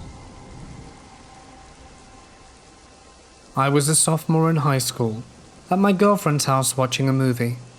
It was around 10 p.m. when the flick ended, and I proceeded to skateboard home, as I only lived 2 blocks away and it was a pretty quiet suburban neighborhood. I'm skating down the hill towards a larger street, larger but never really busy, especially not at night. When I reached the intersection, I nail a rock. I had planned on blasting across the street since there were no cars coming in either direction. I fly off the board, skid a good 3 to 4 feet on my head, right shoulder, hip and knee. I rolled to my back and screamed out in agony. The pain was so bad I couldn't really move. I looked up the road about 30 yards off, and a car is coming straight down the way. And where I landed, I was right in its path, 2-lane street. I was right in the middle of his lane, my head aligned with the wheel. I tried like hell to move and scream, but couldn't do anything. The car was 15 yards off. He didn't see me, made no attempt to swerve. 10 yards. I heard him barreling down and I closed my eyes, bracing for the worst. Nothing. I opened my eyes, looked where the car had been. Nothing. Hear the car behind me. Look where it was supposed to be in the other direction. Taillights cruising up the road. I hadn't moved. He hadn't swerved. It was like he passed through me. Or I passed through him. There isn't really any way he could have passed over me. Not with the way I had landed, and I was positioned in the street. It was a little car. I can't explain it. I got up terrified, bloodied and baffled, hobbled home, and went to sleep. No one believed me, but it's true. This all happened back in the 90s. I'd say 96 or 7. I was around 14. I had this close friend called Kyle. He was like a big brother to me, sometimes playful, sometimes a bully. As most of the boys who grew up in the 90s, we spent all of our free time playing video games, watching cheesy horror flicks and roaming the neighborhood on our bi-cross bicycles, all stickered up like motorbikes. Once in a while my mother would take us up to my grand's. They lived in the countryside just outside of town. After having our meal, we'd usually gear up, grab some snacks and juice, and jump on our bikes to go to the lake. To do this, we had to ride till the end of the bumpy road, then go through a sunflower field. The lake was downhill from there. Now every time we'd cross that field, a building in the far would intrigue us. It appeared abandoned. It was a typical factory built in the 80s. We could see lots of windows were jammed, some parts of the roof had holes, and the sun was beaming from it. I swear we came across this place 30 times at least. We'd come closer and play dare, and I always ended up being chicken, as Carl really wanted to get in there. And one day, I dared. We parked the bikes against a wooden fence and then started trespassing. Outside the building were dozens of rusty cars, engines out, some seats put on the floor and others burnt or mauled. The entrance was poorly barricaded, but enough to make us climb up a pipe to the first window we saw. The inside was shocking. It looks like people stopped all they were doing to rush out. Tools were disposed on workshops, a car was hung up by a huge chain, and it was still slightly moving. The only thing that yelled abandoned was the tremendous amount of dirt and dust. I still remember Carl found an iron pole and started swinging it like he was a video game character. I knew him. Even if he played it cool, I felt he was scared and was just trying to act tough. We headed to what seemed to be the administrative aisle. I was upstairs. We had to take some thin iron stairs, threatening to detach from the stairs on every breath. The gloom intensified. This place was basically a long hallway with offices all along. Again, it could have just been functional the week before, because, except the dust, all was smelly and stuffy and everything was left untouched. In a room we found a newspaper from 1984. It made us compute that they bailed out this year. What impressed me the most was the family pictures in the frames that we found in some offices. That was creepy. Who would leave work forever without taking back the pictures of your kids? At this time, a picture meant something. Smartphones didn't exist, so if you lost it, it was done. When we went back to the stairs, Carl saw a small wooden door under the staircase. It led to the basement. That place looked inhabited. The floor was covered with trash, feces, and smelt like fresh urine. In a corner, we found an actively decaying corpse of a cat. A green curtain was hanging and masked what we were about to see. Behind the curtain, We stared in awe in front of a man laying on the floor. He was gibbering words we didn't understand and didn't directly look at us. Another man was facing the wall. Although it was clear we were there, I even stumbled on an empty can, he still remained facing the wall. To this day I don't know what he was doing. Now it was clear the guy laying was drooling and had his eyes injected red. We ran the hell out of there. I recall jumping on my bike and seeing a silhouette behind a window on the first floor. We never told this story to our parents. We were too afraid to be grounded. Last year I chatted with Carl on social media. We hadn't seen each other for 15 years, and I asked him if he remembered that day. He told me, "Of course, I was crapping my pants, dude. I didn't want to go in there at all, and I never thought you would say, dare." I am a 22-year-old female. I met this girl called Brittany in preschool. We were 3 and 4 respectively, with me being the older one. We became friends instantly. We had similar stories. Both of us had issues with our fathers and lived with our divorced mothers. She had a stepdad and 3 siblings, and one was from a previous marriage and did not grow up with them. And I just had my single mom and my little sister. Brittany and I were basically inseparable for several years. All through elementary school, we played every single day together and had slumber parties and even went to each other's birthday parties each year. It was like Katie and Sadie from Total Drama Island, almost exactly like them, and every bit as annoying. One constant problem I always had with her was that she was a compulsive liar, but I didn't even bother acknowledging it most of the time. I would only call her out when I felt like it was really necessary, because I didn't want to fight with her. This fact is important to know about her. It was a well-known fact by literally everyone in our school that we were best friends, because she would always flaunt me. Looking back now, it felt like I was a trophy for her, and she was showing me off to everyone else like they couldn't have me because I was hers. Everyone around me would tell me all the time how it was a little creepy. I disagreed, because she never made me feel like I was in any danger, or like she was in love with me. When we were alone, she was this pitiful little girl that had family problems and was depressed and self-harmed and did all these bad things to herself. I just wanted to make her happy, and I did everything possible to make her happy every single day. I gave her my food, brought her food, took her places, let her come to my house and hang out with me. I was the best friend to her I possibly could be. She was always unhappy with it though. She would always make small snide remarks about me, just resent me in every way possible, even though I cared so deeply for her. She even said, and this is from her own mouth, that she was jealous of me, and she hated me sometimes because I was perfect to her. I told her how ridiculous that was. One of the biggest points of contention between us was the fact we have always had issues surrounding food, the exact opposite issues. She was overweight and overate, and I was underweight and malnourished.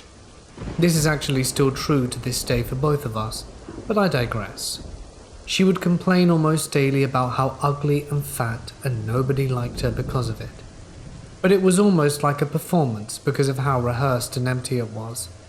It was almost routine for us to have these conversations, where I would build her up in every way possible and literally spend hours texting her about how amazing she was, and she would get angry with me because I wasn't agreeing with her, and fought with me because I couldn't just let her be sad. She had friends aside from me, but she didn't care about them. She was focused on me completely. She would talk about how she was sucking out my soul all the time. Of course, she'd be passing it off as a joke, but the truth is she knew exactly what she was doing, because she was a completely different person when I wasn't around. I had other friends tell me that when I wasn't around, Brittany was not happy and bubbly, how she was with me most of the time, especially in front of a lot of the people that we knew, and was kind of putting on a performance for the crowd. Nor was she moody nor sad, which is how she often acted around me and alone. She was just mean. She was creepy. She would stare people down if they tried to walk up to me and talk to me, but she made sure I never saw that. She would tell other people how I was talking crap about them, but yet I never did. She loved to pick fights with me, and whenever she did, she would always go to one of our friends bad-mouthing me about it, telling them I was terrible for doing XYZ, and that she hated me and never wanted to see my ugly mug again. She was constantly berating me for something, even if it was something small like insulting what I was wearing that day, or observing out loud I had a very large zit on my face trying to embarrass me. Very childish stuff. This went on throughout high school. But I'm getting ahead of myself. The turning point in our relationship happened in 8th grade. This year was when she began losing her grip. She blamed it on the fact that she was not in the same pod, which is a group of classes and teachers, that I was in that year. She, in fact, made such a fuss about it that halfway through the year she claimed that she needed specifically to be in more classes with me because of her home life, and she told the school I was her only friend and that I could help. So the school switched her schedule around and put us in almost every single class together. One day, I was spending the night at her house, and she was showing me this role-playing game called Corpse Party. If you've not seen, read or played it, it's a pretty cool game. However, that night turned into something completely abnormal from what we usually did. She was showing me the anime for Corpse Party, and getting to the scene where, spoiler alert, Naomi finds Seiko in the bathroom. Brittany got very excited at this part and told me about how it's her favorite part of the whole story because of the tragedy involved. You see, Naomi is possessed and blacks out of control and unaware of her actions, and the fact that Naomi and Seiko were best friends. When Brittany showed me this, she told me, "I want to do this to you." For a bit of context, Seiko was actually found with a noose around her neck in the bathroom, hanging. It was at this point that she said to me, "I want to do this to you, too." She told me she wanted to end my life. At that moment I wasn't scared and didn't know what to say, but it wasn't because I thought my life was actually in danger. I was scared because I thought there was genuinely something wrong with my dear friend, and I wanted to help her. I spent that night listening to her vent and unload everything she needed to and comforted her after she said that to me because I saw it as a cry for help. That was the very first time I really felt off about her.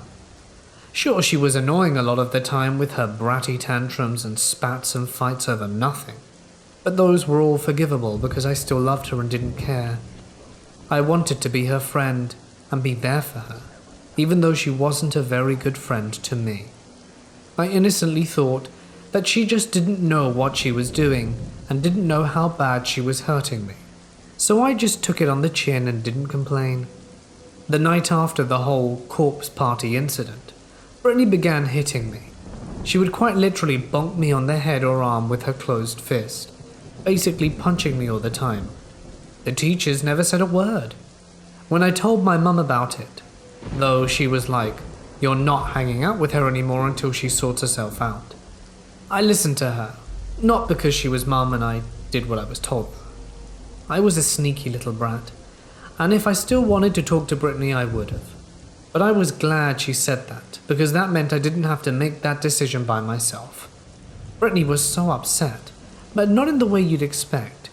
Since we were in almost every single class together, she was still around me every day. She fought with me all the time and said, "We're not friends anymore," like a child. A lot.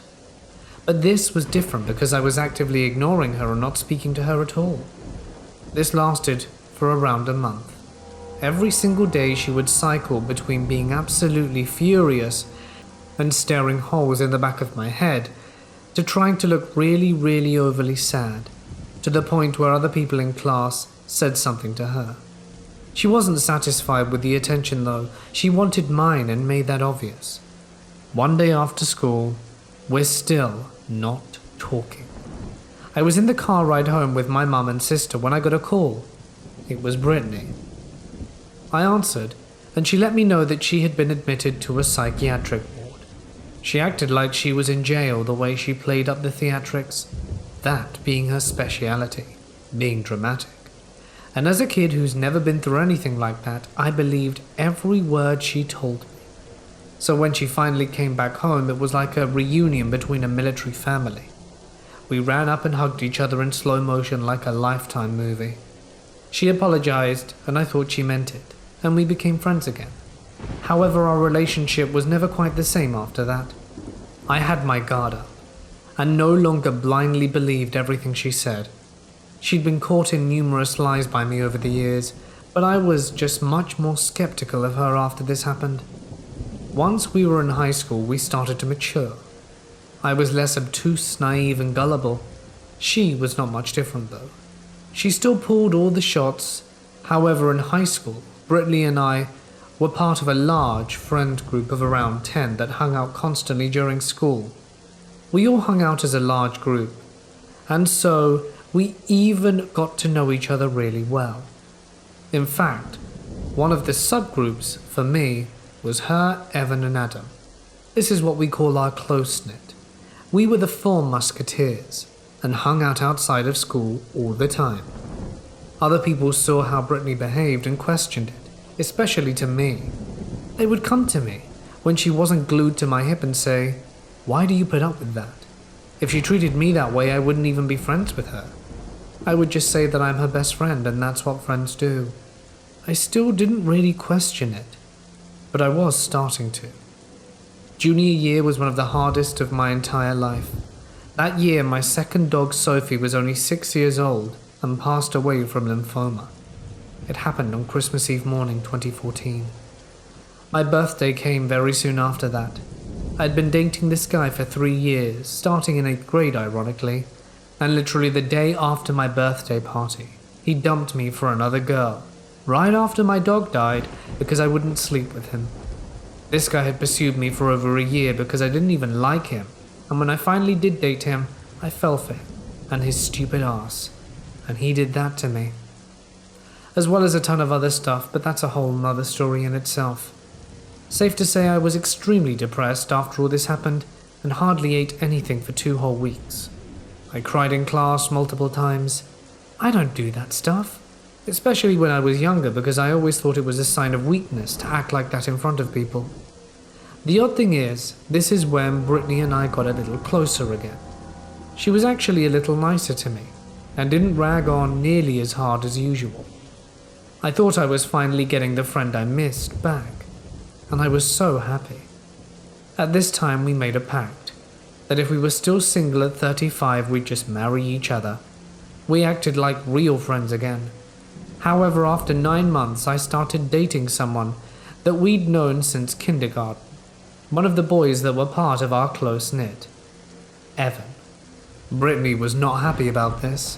She told me I completely ruined the whole friend group and that I was so selfish and that I didn't care about her. This guy had been in love with me since we met. We dated once in 7th grade and he was the nicest guy I'd ever met. But I was actually scared of a healthy relationship, so I didn't stay with him. I didn't know that's why I broke up with him at the time. I just thought I didn't like him. But the fact of the matter is that if I had never had someone be nice to me the way he was, and it made me uncomfortable, not that it was his fault, but because of what all my other relationships looked like, okay, we get it. I have daddy issues. Brittany even got Adam to side with him. They both started complaining that we were ruining the friendship group and ruining our relationships with everything else, but everyone else was happy for us. They were the only ones complaining, and actually I only personally heard Adam complain about it very rarely. But Brittany would complain for him all the time. She would claim he said something about it today and that she agreed, but he wouldn't say it to me. This makes me think that he never really cared about it as much as she did, or as much as she was trying to make out like he did. and it was an excuse to keep pushing the issue because it wasn't just her complaining about it. Whatever. Evan and I are still dating to this day, and have been for almost 5 years now, and he's the best thing that ever happened to me. But this story isn't about him. The next big incident that really made me question Brittany's motives happened in college. The 4 of us in the close-knit group went to 4 different colleges, and most other people from our big group just stopped talking to each other. That's commonplace. Not everyone stays friends with the same people that they were friends with in high school. Everyone starts to drift apart a little, especially because most of us were busy with college. Adam and I both picked very different majors, architecture and nursing respectively. So we barely had time to breathe, let alone talk to people. Brittany hated it. She would complain all the time and literally beg me to speak to her when I physically couldn't. And she did not give a single crap about any of my excuses. She would just say that if I'm a real friend, I'll make time for her. Evan got it. We barely got to see each other and we still made it work. As time progressed, I realized that I was not as put together as I thought. I had always scraped by on the bare minimum, but I thought it was just because I was simply lazy. When I got to college, I put my ass into overdrive and worked hard. I started to figure out that I actually was suffering from a mental illness. I was diagnosed with PTSD and GHD, generalized anxiety disorder, and MDD, major depressive disorder. This is when I actually started to care about taking care of myself and stopped letting people walk all over me. Brittany didn't like that, and it was especially ironic because she had always bragged to me about how much worse her life was and how I couldn't possibly understand her because I didn't even have mental illness or health issues or family problems, and I didn't have it half as bad as her. Her saying these things to me constantly growing up made me believe it. I blatantly ignored all of my issues and simply pretended it wasn't happening. I repressed traumatic memories and just kept trucking. Brittany actually knew this because she reminded me of a specific trauma I'd forgotten for 5 years. But somewhere deep down that I didn't want to look at, I knew I was depressed. I knew there was something wrong, but I wanted so badly for it not to be true that I pretended I wasn't for years. Okay, now on to what Brittany did in college. She dropped out of college during the 2nd semester of freshman year. Sophomore year, she was in New York babysitting her cousin for her aunt. Now, before I get to the incident, I just want to mention that New York City was Brittany's favorite place in the whole world. She's a musical theater geek, a Broadway superfan, and she talked about wanting to be there all the time, so this was the perfect opportunity for her. Halfway through sophomore year, it was my birthday. I was turning 20. Brittany had always been front and center at my birthday parties when we grew up. She would make it her own itinerary and would always find a reason for me to need to be with her and comfort her privately upstairs in my bedroom. It was really just a ploy to be alone with me, but we'll get there. My 20th birthday was the very first party I'd had since I met her where she wasn't attending. That's 16 birthday parties for those of you keeping score. I was having a great time. I hated to admit it then, but I felt really free and unrestricted, like I could finally do what I wanted instead of what she wanted me to do. I was about to open my birthday presents when I received a phone call from Brittany. I excused myself and answered. Hello? I have some good news. And bad news. I'm coming home. Oh, really? When? They're sorting it out right now. And what's the bad news? Well, the bad news is the reason I'm coming back. What happened? Well, I may have swallowed a whole bottle of pills and got caught throwing them up by my little cousin. Why did you do that? What happened? Nothing happened. It was literally just a joke. I wasn't even planning on actually going through with anything at all. I didn't even want to kill myself. I was just bored and was going to take them all and throw up. Why would you do that? Well, I hate it here. Brittany, you're living your dream. But I miss you, so I wanted to come home. I offered weak condolences, saying I'm sorry that happened to her and saying I'm there for her and if she needed to talk to me she could text me, and I hung up. I told my mum about it and she agreed that that was really suspicious. It just didn't make any sense from any angle. She'd been depressed for years, she'd self-harmed, and done things like that before and never been caught, ever. It struck us as odd, even for her. After that happened, I really didn't hang out with Brittany very often. I actually started connecting more with another friend, Layla, from our high school group that went to college with Evan. Evan, Lila, and I became very close during college. Brittany started to get very jealous of that. Right before my 21st birthday, she began texting me, wanting to ask about my plans, initiating the conversation by showing me a picture from our 5th grade talent show and her recent car crash injuries for sympathy. Then she started asking if I'd been seeing Layla more often than I saw her. At this point in our relationship, I was trying my best to still be nice to her, but I was so beyond sick of her bull. I actively started ignoring her, then avoiding her when I could. So I didn't try to hide the fact that I was hanging out with my friend, because there was nothing wrong with it, and I had no reason to be ashamed of it. Brittany was saying things like, "When you're free, you don't even think about hitting me up to hang out. You text her and you don't even think of me. It's like pulling teeth just trying to get your attention." Really possessive stuff. I was just like, "Yeah, I hang out with her, and I hang out with you too, so be happy about it. I can do what I want, I'm an adult, and will hang out with whoever I want." She then went on to say, "Yeah, I guess we've just really drifted apart." And I was like, "Yep, we sure have. We aren't close anymore." She continued trying to guilt me into saying something nice to her to make her feel better, but I just stopped replying. I was sick of the games. Not long before that text conversation, Brittany had actually started working at the same place as Layla. Layla was a hairdressing student at his local salon, and Brittany started as a secretary at the front. The management had to literally explain to Brittany that even though she and Layla were friends, she couldn't go to the back and hover around her all day. She was trying to get close to Layla, as she was with me, trying to become a closer friend so Layla would be more inclined to do what she wanted. Layla knew this though, and didn't fall for it. She told me about it and we bonded over how Brittany was being weird to both of us. Then, on my 21st birthday, we of course got drunk. I was there with Evan, Lila, her boyfriend at the time, and some other friends. We were just talking, and somehow Brittany came up. After I got to college, I started to realize that the way she behaved was not normal for friends, and I didn't feel guilty telling people about it.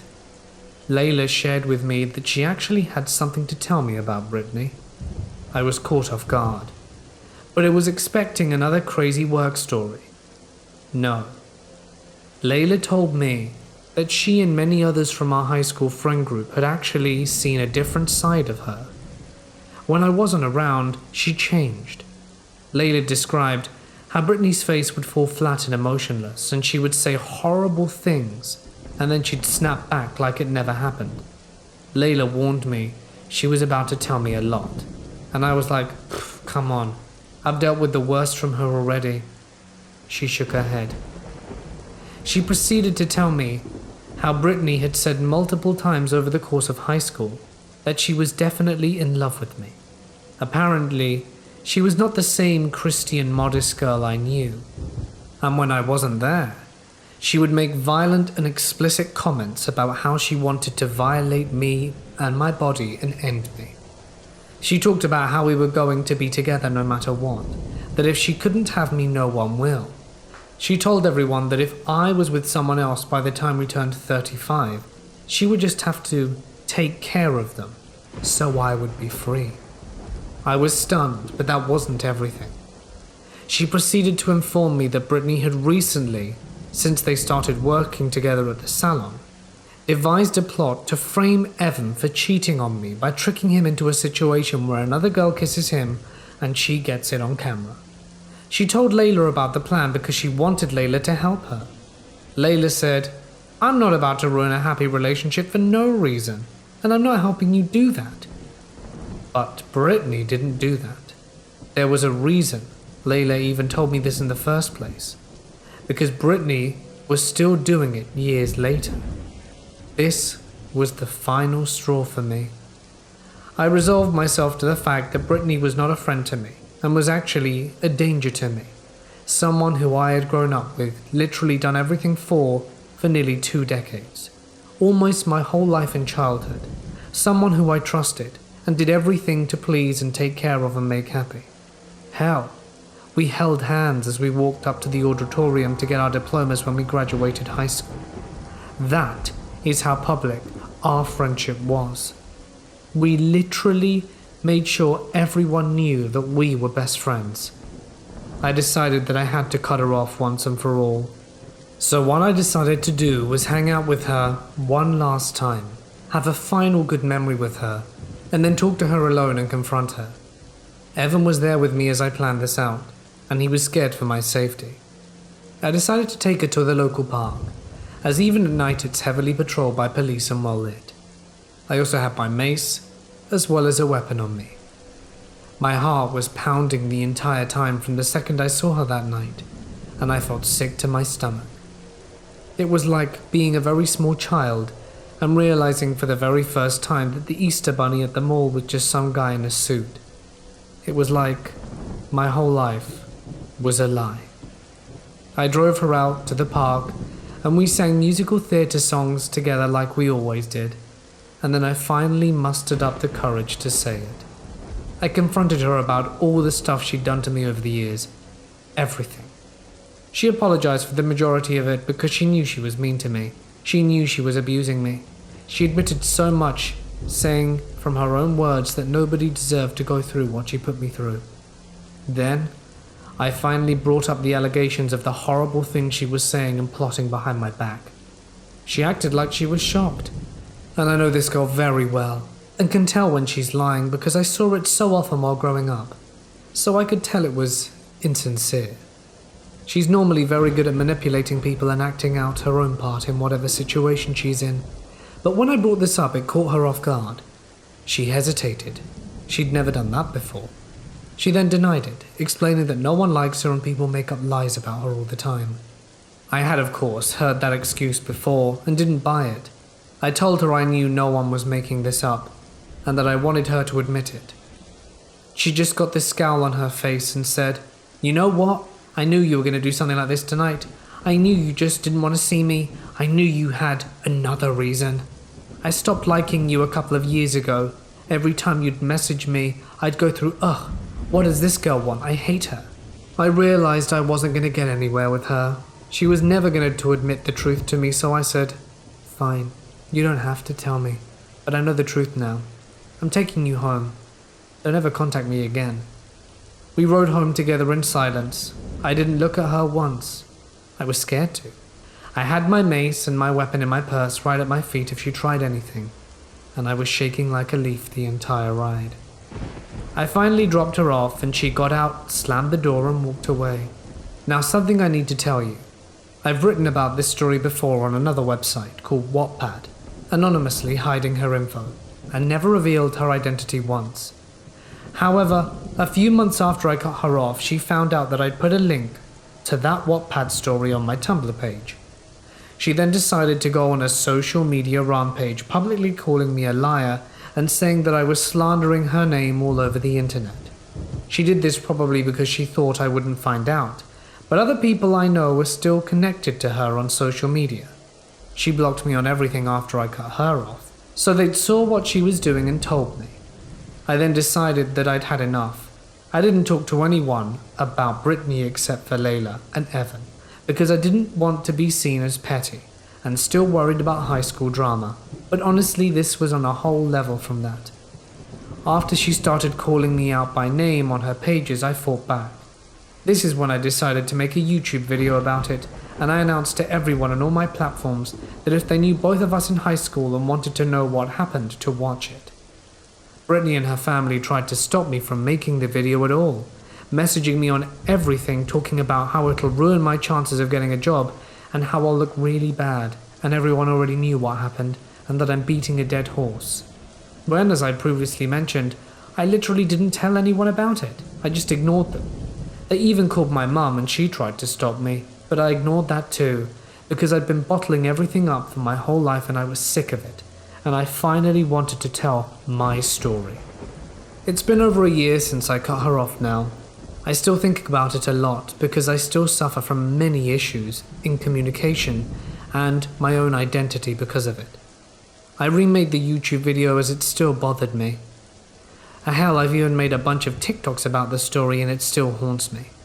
So I'm praying to whatever the hell is listening out there that this will be the last time I think about this whole thing. I hope it helps me process it, find peace and move on. My life is way better now. Evan and I are going strong, Layla is my real best friend, and she probably saved my life. Brittany, I never want to see you again, not even in my nightmares. Earlier this year, I went to a local Sheetz, a gas station here on the East Coast. Specifically, I live in North Carolina. I was with my dad getting some food when we saw an old abandoned house sort of tucked back into the woods behind the store. Us both being urban explorers, we parked and went carefully up to the house. The house wasn't deep in the woods, and the woods weren't that thick, so we were in pretty easy. It was just your standard trashed abandoned house, nothing too out of the ordinary. It was behind the house where the point of interest was. My dad was about to turn and leave when I went around the back. A few yards away from the house was a shed, behind which was a tent. I went to look at the shed, which had a baby doll hanging from a noose with a lei around it. When I got close enough to see the tent, it was very clearly abandoned. For quite a while it seemed. There were sterno stoves and a lot of household stuff around the Bibles and other books and shoes and purses.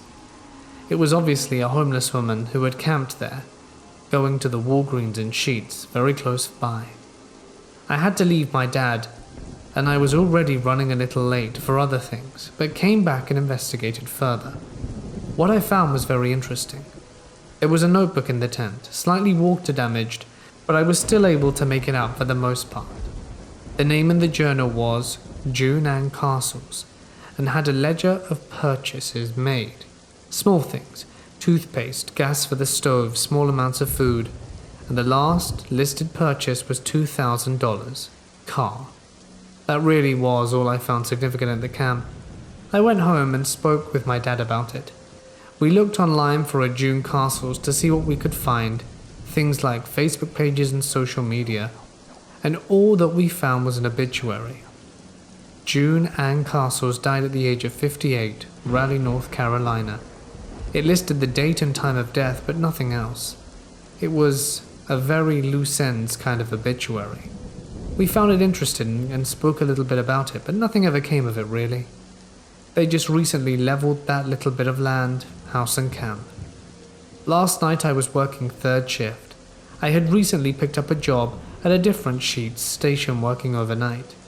This is just literally down the road from the one me and my dad were at, where the camp was set up.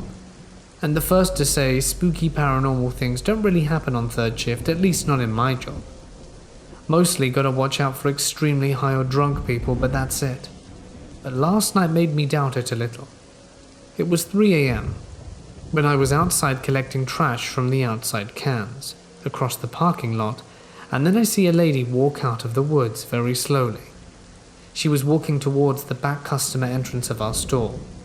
I saw she was, and I knew the other two employees were busy with other things, so I walked in to ring her up. When she got closer, I saw she was horribly thin. I could see her skull. Her hands looked like bones that would have fallen apart if there was even a little bit of skin holding them in place. She was 60 to 70, but she was so ragged and battered it was hard to tell. She handed me a bag of classic Lay's chips and 2 quarters. It wasn't enough to pay for it, so I handed her the change back and said, "It's okay, go ahead and take it," offering her some free food as well. She looked honestly like she hadn't eaten in months. She never looked at me, just took the chips and the quarters and turned around. Then took 2 steps, slowly turned around back towards me and looked directly at me. She spoke and said this, "I live in a tent in the woods over there." She pointed in the direction of the old campsite and turned back around. Her whole body was frail and shaking, and she walked away as slowly as she came in. I watched her walk back into the woods, going in the same direction. Could you guys give me your opinion on this? I don't know where I stand, but nobody else saw her, and the more I think about it, the less I understand. My family owns a whole building in Poland. My great-grandfather bought the building for cents when times were harsh, and shortly before the Second World War started, so it's pretty old. This happened around 1998. I was 2 at the time, and I was a pretty lonely child, although I had an older brother. He didn't really like me because I didn't share his interest in soccer at the time.